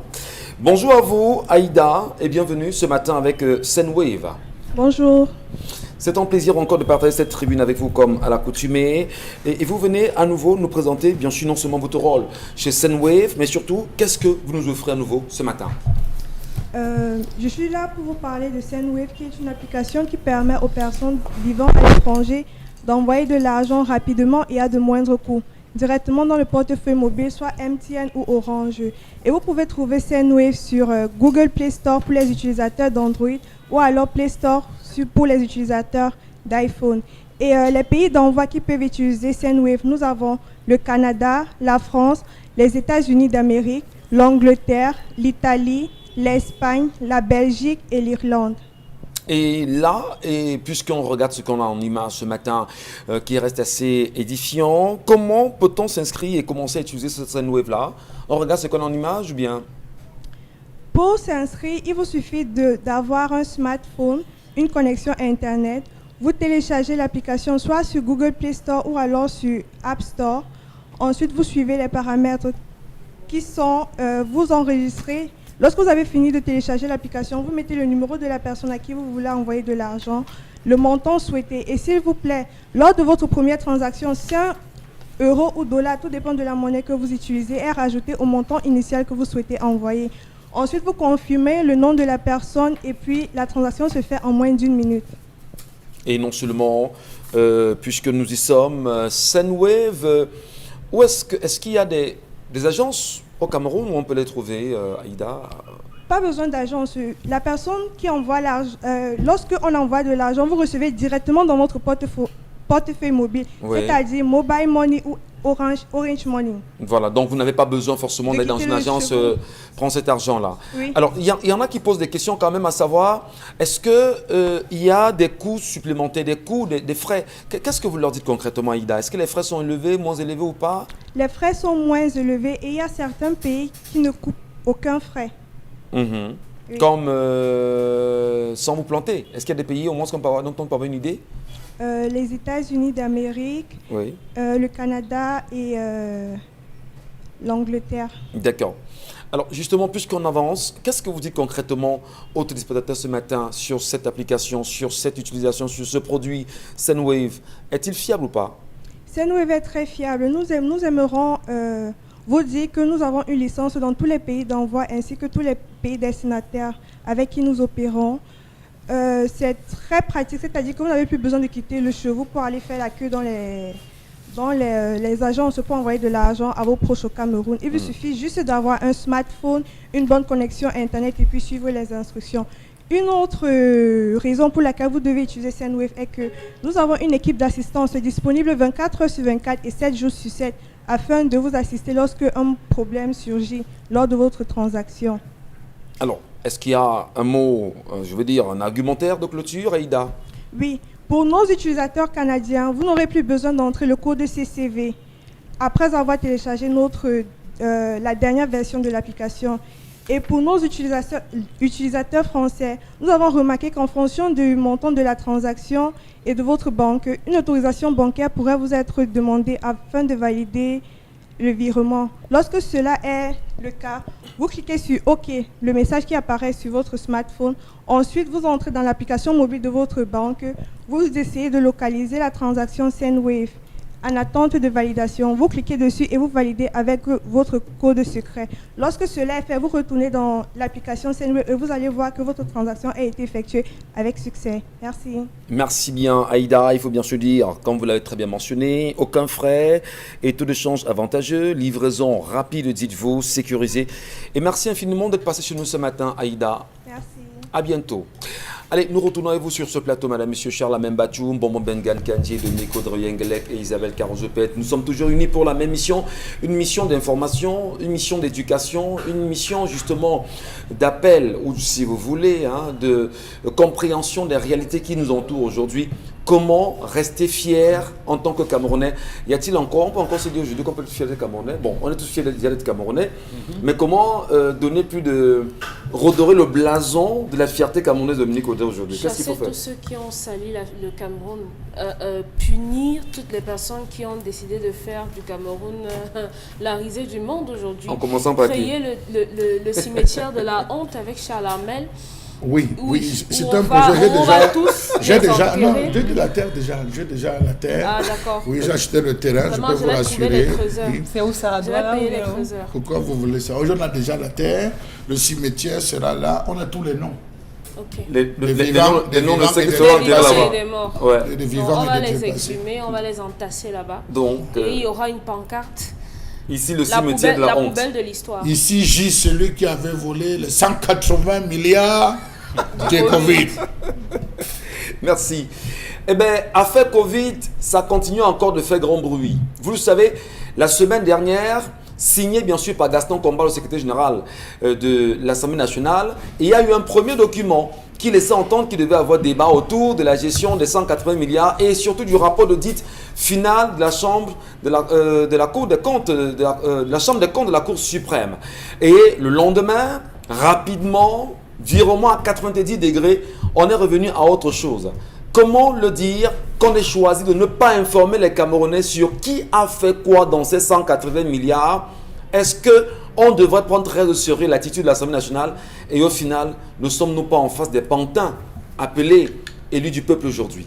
Charles Amel a voulu évoquer une histoire tout à l'heure. Celui qui aurait demandé qu'on injecte, qu'on mette c'est quoi? Le Covid dans quoi? Le remède du Covid dans le Dans lot? les bouteilles d'eau, organiser une promotion Les spéciale.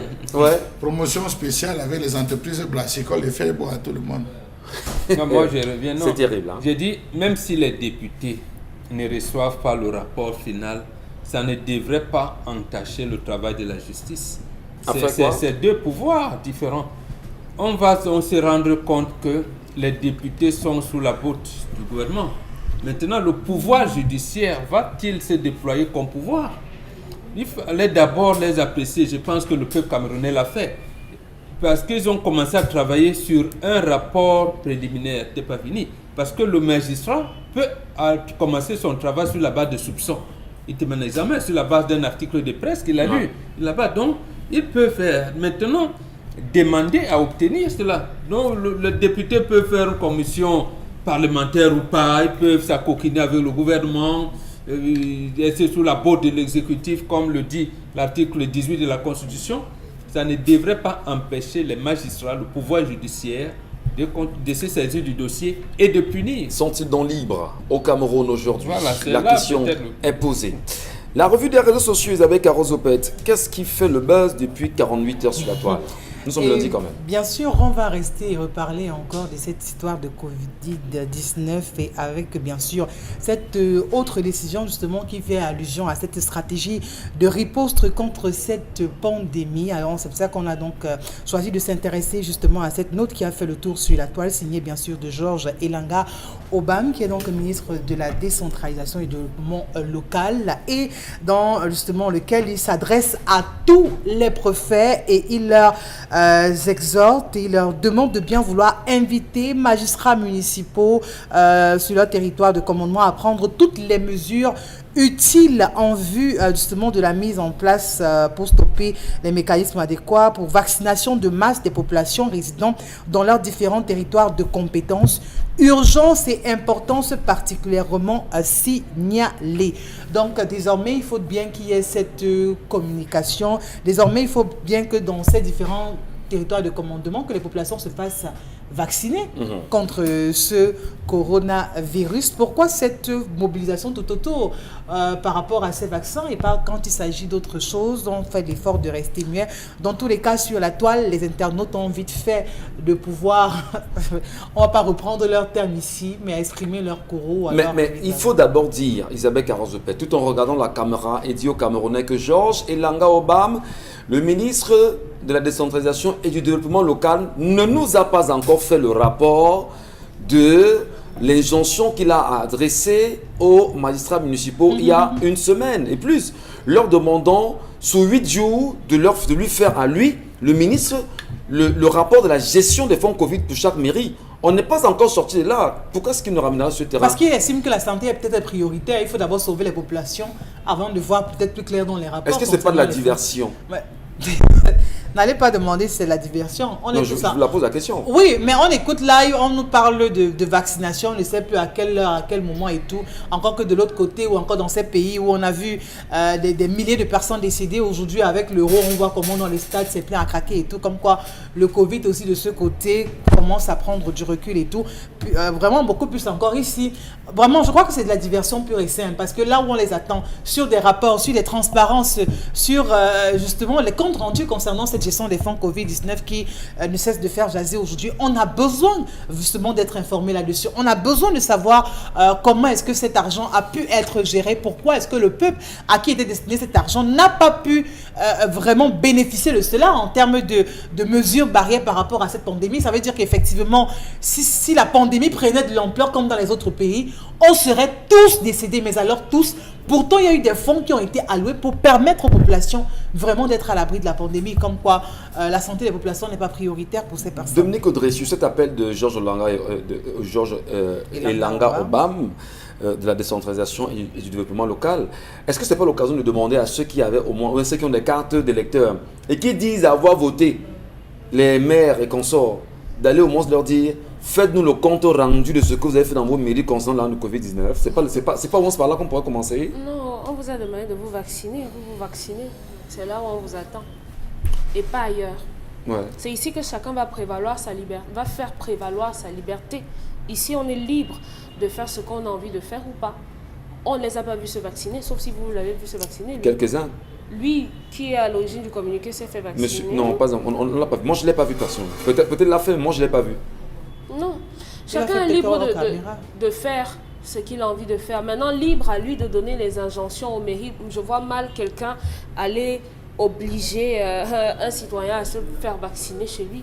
Je ne vois pas comment quelqu'un pourra... Bon, maintenant, si vous vous faites vacciner, c'est que c'est votre bon vouloir et libre à vous. Maintenant, tant que ça n'empiète pas, ma vaccination n'empiète pas sur la non-vaccination de quelqu'un d'autre, ça va. Maintenant, est-ce qu'on nous a dit si ces vaccins peuvent nous faire... nous immunise totalement contre le coronavirus? Non. Pourquoi vouloir faire que les gens se vaccinent pour quelque chose dont vous n'avez même pas la maîtrise, vous ne donnez même pas les informations, mais chaque jour vous sortez des communications autour. Vous voulez que les gens se vaccinent à quoi? Comme c'est la force là, mettez ça dans l'eau comme quelqu'un a dit. Et on verra, puisqu'ils ont décidé visiblement de tuer ces entreprises brassicoles. Parce qu'il faut s'attendre à ça.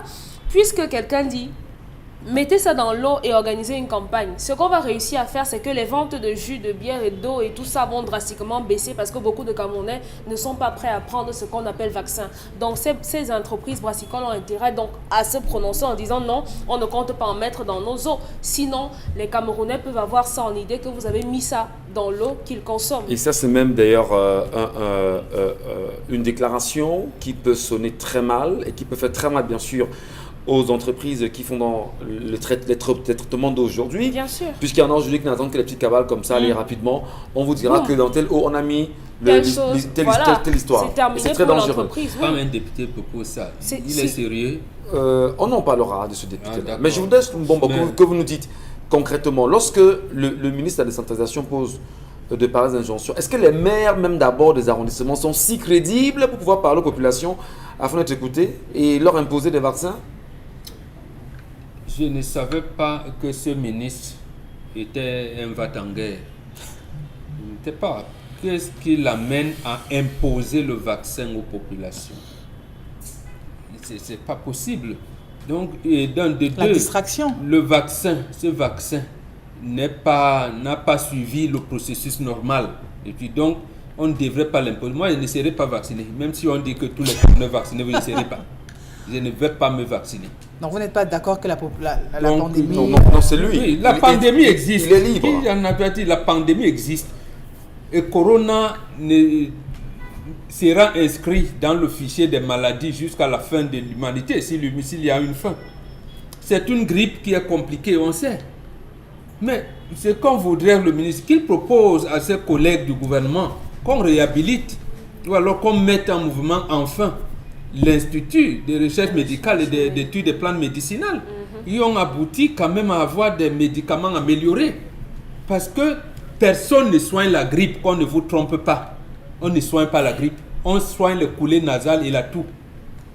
C'est le corps humain lui-même qui soigne la grippe. Donc, qu'est-ce que nous pouvons manger pour développer la capacité immunitaire du corps? C'est ça qu'on a besoin. Fondamentalement. C'est ça qu'on a besoin. Alors, donc ils nous donnent à manger. S'ils nous donnent le riz thaïlandais qui est même en pénurie, et après ils vont commencer, on va manger quoi? Le riz.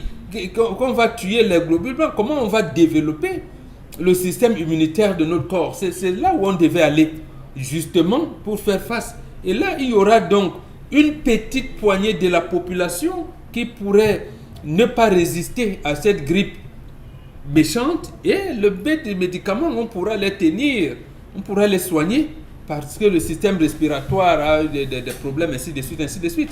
Mais ce qu'il fait là, en fait, c'est du braquage de la population. Qu'il donne l'argent aux collectivités territoriales décentralisées pour qu'ils puissent mettre en place la décentralisation, créer des activités génératrices de revenus, ainsi de suite. Est-ce qu'il a des bras libres aussi? Charles Mbadjou, qu'est-ce que vous dites de cette sortie du ministre de la décentralisation et du développement local? Monsieur Michel Ngachou, éclairez-moi. Entre le ministère de l'administration territoriale et le lui, voilà. Qui commande les c'est le ministère de l'administration territoriale, justement. Donc il est même entré, il veut provoquer à Tangandi. Vous avez vu que... il veut provoquer à Tangandi. Vous avez vu que même sur la formulation, ça veut dire ça va m'aboutir. Quand Tangandi risque de dire qu'il y a un plan contre lui au gouvernement, voilà la provocation. Voilà la provocation. Vous voyez, voilà déjà la provocation. Il fait l'effort de faire moins de sorties, de se faire distraire. Oui, n'allez pas le réveiller. Vous voyez la provocation de Mindevel. Occupe-toi de tes maires. Pourquoi est-ce qu'il n'adresse pas directement cela au maire? Bien sûr, pourquoi c'est au a-t-il maire. besoin de ces services? Là, il a dit au préfet. Et sous-préfet, dans les différentes circonscriptions, de mettre tout en œuvre. C'est une injonction, monsieur. Bien sûr. Qu'il ne doit pas faire. Il a ses délégués départementaux qui s'occupent de ça. Qu'il laisse les délégués départementaux d'arrondissement à Tangandi tranquille. Merci. Autre sujet, Isabelle Carrozet. Autre sujet, il faut dire, Michel, qui a ces images qui ont fait le tour, bien évidemment, de la toile, ces populations du quartier Newton, aéroport, qui se sont réveillées, bien évidemment, avec beaucoup de difficultés, ça, il faut le dire, avec des casques qui ont été enregistrés donc, de ce côté-là, où la mairie de la ville, conduite bien sûr par le président premier adjoint préfectoral, on a eu des opérations de casse. Est-ce qu'on peut voir les images avec le concours de la réalisation pour voir justement ce triste spectacle de ce côté-là, où on pourra voir comment ces populations qui sont désormais malheureusement à la belle étoile de ce côté-là. C'est vrai que beaucoup se sont levés, se sont opposés justement à ces casses, ce qui n'a pas freiné les engins pour pouvoir continuer toujours dans ce sens-là. Et des personnes même ont été interpellées. Jusqu'ici, on n'a pas des images. Bon, peut-être que dans tous les cas, il faut retenir que c'était assez triste de ce côté-là, parce qu'il y a eu des démolitions qui ont été bien évidemment enregistrées de ce côté. Il faut noter que l'opération visait à libérer ces espaces autour de la zone aéroportuaire. Donc, en même temps, c'est pour protéger ces populations qui estiment qu'on n'est pas en train de les protéger, on est en train de les jeter dans la rue. On parle quand même d'un peu plus de 300 familles, Dominique Audrey. Un peu plus de 300 familles dégarpies à ce niveau-là, au niveau de Newton Aéroport, ici à Douala. On peut comprendre justement que ces familles soient installées là et que ce soit un espace, si vous voulez... Non, c'est pas compréhensible. On peut comprendre que se soient installées. Et comment expliquez-vous que le gouvernement, que le préfet, les préfets les voient s'installer, on ne leur dit rien, on vous laisse vivre un moment et on vous dégarpille. Des années après. 20 ans quand même de Dominique Audrey. Vous voulez dire que vous n'avez jamais vu sur une maison qu'on a mis la croix de Saint-André et que le propriétaire est venu mettre la peinture dessus? Non, je n'ai pas dit qu'on a... Il en existe. Voilà. Non, Ça veut donc dire que même si on leur a demandé de partir de là, ils ont certainement persisté pour rester. Charles Hamel a déjà développé une colère ici sur les risques de construire autour des aéroports. Même à part le fait que l'avion peut atterrir sur votre toit, vous aurez des problèmes de santé. Oui. Donc, en restant là-bas, ces gens s'exposent au nom de ce qu'on n'a nulle part où aller. Mais investir pour construire à cet endroit-là, ils auraient pu le faire ailleurs. Donc, c'est pour leur bien. Et quand on aime bien, on châtie. Donc, si on les enlève de là, bah, je suis désolée, ils doivent se débrouiller comme les autres. Ah bon? Oui. C'est Dieu quand même. Hein. Parce qu'il ne faut pas dire que vous protégez les gens, vous les protégez, on est solidaire avec les pauvres citoyens et ne pas leur dire qu'ils font quelque chose de mal. Parce que vouloir les caresser en disant pourquoi le gouvernement les a laissés s'installer, lorsqu'ils s'installent, même quand on leur demande de partir, ils persistent à rester. D'autres vous diront, ici c'est notre village, on a nos ancêtres. D'autres vous diront que non, on ne peut pas pour le moment, on va rester, on fait d'abord provisoirement. Non, non, non. Ils savaient depuis le départ qu'ils n'ont pas le droit de s'installer à ces endroits-là. C'est nocif pour la santé. Donc, si c'est aujourd'hui que c'est arrivé, comme pour M. Mbassadine qui a décidé de restituer le trottoir en sanctionnant, je crois qu'on est sur la bonne voie. Maintenant, avec le bon cœur, la bonté voudrait quand même qu'on essaye de trouver où est-ce qu'on peut les envoyer provisoirement. Mais à la base, ils n'ont pas leur place là. Vous êtes d'accord avec Dominique Audrey, Charles Mbachou? Monsieur Michel Ngachou, je pense que si vous ne voulez pas qu'on occupe votre espace, vous prenez les dispositions adéquates pour empêcher que quiconque ne puisse occuper votre endroit. Vous pouvez utiliser une barrière provisoire, vous pouvez utiliser une barrière définitive, vous pouvez utiliser des fils barbelés, vous pouvez pour pouvoir vous prémunir en disant personne, accès interdit à des plaques d'immatriculation. La ville de Douala. Je vous aide. Lorsque vous allez à Yaoundé, au niveau du Mont Febeu, pour les randonneurs, il y a quand même des espaces là-bas, on vous dit espace privé appartenant à SNI. Voilà, donc c'est bien martelé. C'est bien. Monsieur Michel. Non, pas Monsieur Michel. C'est autre chose. Là, c'est un besoin pressant. Rapidement, on satisfait, on continue. On ne s'installe pas. Monsieur Michel Ngachou, la ville de Douala est une ville qui relève d'une curiosité planétaire. Rien de ce que vous faites à Douala ne vous garantit que ça vous appartiendra sur 10-20 ans. La preuve, regardez les vitesses avec lesquelles, entre 2010 et 2015, on a eu à casser à Douala. Tous les secteurs, il y a eu des expropriations terribles. On a cassé plein de personnes. On a dû faire bouger. Tout récemment, on a recommencé avec Bonaloka. Vous avez vu une partie de Bastos. C'est après qu'on a appris que c'est certains bobos qui étaient derrière le projet, qui voulaient récupérer, M. Michel Ngachou. Vous savez, Bonaloka, Newton Aéroport, dans une zone où on dit on ne veut pas que les gens s'installent. Comment l'administration vient installer des chefs?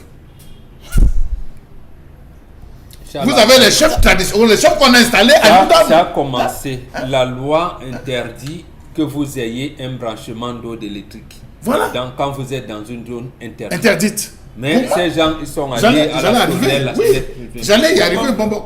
Comment est-ce que les autorités ont fait pour venir installer des chefs? Il y a eu même des palabres là-bas que les sous-préfets sont allés arbitrer. Expliquez-moi. Comment se fait-il que dans une zone comme ça, là, on descend faire des campagnes, c'est reconnu. Vous regardez bien dans l'agenda, c'est reconnu. Allez à la mairie, vous allez voir. Ce quartier est connu. Mais quand on se lève un matin, c'est le sous-préfet qui devait dire attention. On a déjà 3-4 maisons, comme l'a fait Maxi. Ne vous y installez pas, c'est la propriété libérée. Tôt ou tard, on va vous casser. Tôt ou tard, voici les croix de Saint-André, ne construisez plus, n'achetez plus le terrain, qu'on fasse de grosses pancartes, qu'on installe, mais rien n'a été fait. Comment les populations font d'abord pour justement entrer en possession d'un terrain dans ces zones? Et certains ont des titres fonciers là-bas. Comment on fait? Si c'est une zone portuaire qu'on veut protéger, comment on fait pour justement avoir un terrain? Ça veut dire un que titre foncier. un titre foncier, justement, ça coince. Et à ce moment, vous comprenez donc que vous êtes d'accord que ce n'est pas une zone justement pour les habitants, ou encore pour permettre aux populations de pouvoir y rester. Mais vous leur permettez quand même de rester là. Des personnes, des familles, des pères de famille qui ont 60 ans, 70 ans aujourd'hui, est-ce que ces personnes ont encore les mêmes capacités de production? Non. Aujourd'hui, maintenant, vous parlez de casse. Vous parlez de casse parce que vous voulez sauver une zone aéroportuaire et tout. Mais là, on est plutôt... c'est pour donner aux bobos. Ils ont fait ça ici à Bali. Voilà. À côté de la station-service, il y a un quartier là qu'on appelle Colo. Ça veut donc dire qu'il y a forcément des particuliers Hôtel derrière. Hilton, qu'on viendra. Après, on leur a d'abord dit expropriation pour utilité publique. Après, on leur dit que c'est un particulier qui va installer un hôtel. Après, ce n'est plus le même hôtel, c'est un autre. Non, vous voyez, il y a un cheminement de cruauté. Il faut utiliser les noms comme ça, c'est la cruauté. Premièrement, il faut d'abord recaser les gens, parce que ce sont vos populations. Si vous ne les indemnisez pas à coût d'argent, parce que votre laxisme a fait que ce soit installé, au moins vous les recasez quelque part, vous leur montrez une zone de recasement. Vous n'attendez pas la saison de pluie, désainement. Donc voilà. Il y a des choses... Voilà. Non, c'est cruel ce que l'administration est en train de faire. Ça ne se fait pas. Au moins, appeler le génie militaire. Trouver une zone, le génie militaire va construire 2 chambres salon, c'est pas moi, pour les recaser. Encore que ça ne demande pas aussi beaucoup, c'est juste un peu on va prendre quelques messages également d'autres téléspectateurs qui nous laissent d'ailleurs, nous en laissent autant pour moi. Voilà, je perds mon latin, tellement le Cameroun a des réalités qu'on se pose la question, mais on vit finalement dans quel pays? Et à chaque fois, il faut peut-être le dire ici et rappeler aux Camerounais, dire que les choses politiques ne m'intéressent pas. Vraiment, je ne fais pas la politique parce que ce n'est pas mon affaire. Vraiment, les choses politiques, allez parler de ça là-bas. Il faudrait que les Camerounais arrêtent de penser pareillement. Parce que lorsque vous dites je ne fais pas la politique, elle va vous faire. Et là, ça fait 39 ans aujourd'hui que nous vivons sur une politique qui peine justement à nous montrer de bons résultats. Eh bien, qui sont ceux qui souffrent? C'est 40 millions de Camerounais. Qui sont ceux qui sont bien? C'est une poignée de Camerounais qui, voilà, se fait justement les richesses du pays et vous narguez carrément chaque jour. Donc, si les Camerounais, il n'y a pas un éveil de conscience, si on ne se lève pas en allant chercher, j'ai mal dit ici, le savoir c'est dans les livres. Il faut lire. Il faut lire, il faut être un papivore, chercher tout ce qu'il y a comme information, il faut lire. Non, et les docteurs, les agrégés qui nous lisent pas. Il faut dire aux populations de lire. Ils connaissent le livre, non? Il faut connaître son droit, il faut connaître les textes de la République, qu'on arrête justement de manipuler autant les Camerounais et de faire de ce pays ce qu'il est devenu aujourd'hui. C'est regrettable quand même. Isabelle Carole. Bonjour chers panélistes, vraiment nous ne nous voilons pas les yeux, le pays est affaibli par son gouvernement vieillissant, pas d'emploi, pas de contrôle dans tout ça, le président de la République est fatigué, il ne voit plus ce qui se passe, madame la ministre a échoué et personne ne dit rien, c'est signé Patouki Roger depuis Mbandjok. Autre réaction... les cours sur lesquels on a évalué au bac dans l'histoire, géo, ECM, philosophie n'ont rien à voir avec le programme en cours. Comment est-ce qu'on peut nous donner une structure dont on ne nous a pas appris la méthodologie? Il faut que l'OBC soit indulgent face à ceci. Mais c'est aussi grave si l'OBC devient indulgent. Ça veut dire qu'on va passer le bac avec 2 en français, 5. Bon, on accorder reprogramme seulement. alors. Mais reprogrammer, ce sera encore évident, ce sera possible à Mais cette heure. c'est ce qu'il faut Attendez. faire. On a repris. Ndam Dioya, à l'époque, ministère de l'Éducation nationale, qui allait de l'école maternelle au supérieur, avait programmé, il avait reprogrammé des épreuves comme ça. En Côte d'Ivoire, dernièrement, on a reprogrammé les épreuves. Le problème, c'est où? Si vous voulez former vos citoyens, vous voulez les instruire véritablement, vous les mettez à niveau. Autre message, vous perdez votre temps avec la ministre Nalova Longa, c'est comme ça qu'elle fonctionne depuis l'université de Buea. Mais comme au Cameroun, on aime les mauvaises gérances, elle va détruire l'école secondaire. Au Nozo, l'école ne marche pas car les sonistes ne veulent pas. Et l'autre côté, on voit Madame Nalova qui fait tout pour détruire l'école dans le reste des régions. C'est tellement compliqué dans ce pays. Et nous qui allons à l'école, aura-t-on encore une chance? La question est posée. Bonjour le plateau, j'ai vraiment honte pour ce pays et nous qui sommes candidats au baccalauréat, on se pose bien la question sur quelle base est-ce que tout cela va se dérouler, ces corrections. Vraiment c'est tout un mystère, hein, comment ces corrections vont se... Comment est-ce qu'on va les évaluer, comment est-ce qu'on va... On donne déjà 3,75 à la base. à chacun. Et maintenant, on va compléter. Non, mais là, vous n'avez donc plus mérité votre examen. Monsieur Michel Gachou, il faut savoir qu'il y a encore une grosse incongruité qui va donner lieu à un scandale dans quelques jours. C'est que c'est les mêmes enseignants qui corrigent le bac qui corrigent le BPC. Est-ce qu'ils seront payés cette fois-ci? Parce qu'il y en a qui, de l'année dernière, disent qu'ils n'ont pas toujours été payés. Que font les autres enseignants si à 7 ans on va confier? Vous voyez, c'est-à-dire que ce pays... Hein, autre message, les enfants qui font terminale aujourd'hui au Cameroun ont un niveau tellement bas qui équivaut en réalité au niveau d'un élève de 5e. C'est triste de voir à quel point le niveau scolaire dans notre pays est devenu aussi nul. Je crois qu'il est temps de se réveiller, mais qui va nous réveiller? On peut dire qu'on est dur quand même, hein, mais franchement, parfois prenez la peine de prendre un cahier. Moi, je suis un cahier de philosophie d'un élève terminal. Justement, mais tu fais terminale littéraire? Il me dit oui. Et tu écris le son. Voilà. Le son, c'est-à-dire que le son, c'est incroyable. Mais comment est-ce que tu es arrivé en terminale? Tu as fait comment? Il a Qu'est-ce qui commencé s'est par passé? obtenir les diplômes sur WhatsApp. Parce qu'à WhatsApp aussi, on écrit quoi? On écrit le son à WhatsApp. Voilà. Nous vivons simplement l'apocalypse du renouveau. Quand la fin arrive, le temps de Dieu, tout ce que vous faites va à l'envers sans que vous ne vous rendiez compte, croyant que vous faites trop bien. Voilà. Merci. Merci beaucoup Isabelle Carozepet. Merci à ceux et celles qui trouvent toujours nécessaire de nous regarder chaque matin. Rassurez-vous, nous n'allons pas perdre cette énergie. Nous continuerons et nous espérons également qu'il y aura des Camerounais qui vont poursuivre la même aventure. Merci à vous, Charles Membachou, pour cette journée, pour ce début de semaine. Merci Isabelle Carozepet, Bengan Kandji, Dominique Audrey. Nous étions unis pour une belle mission. On espère l'avoir bien menée. À demain 12h sur la même antenne.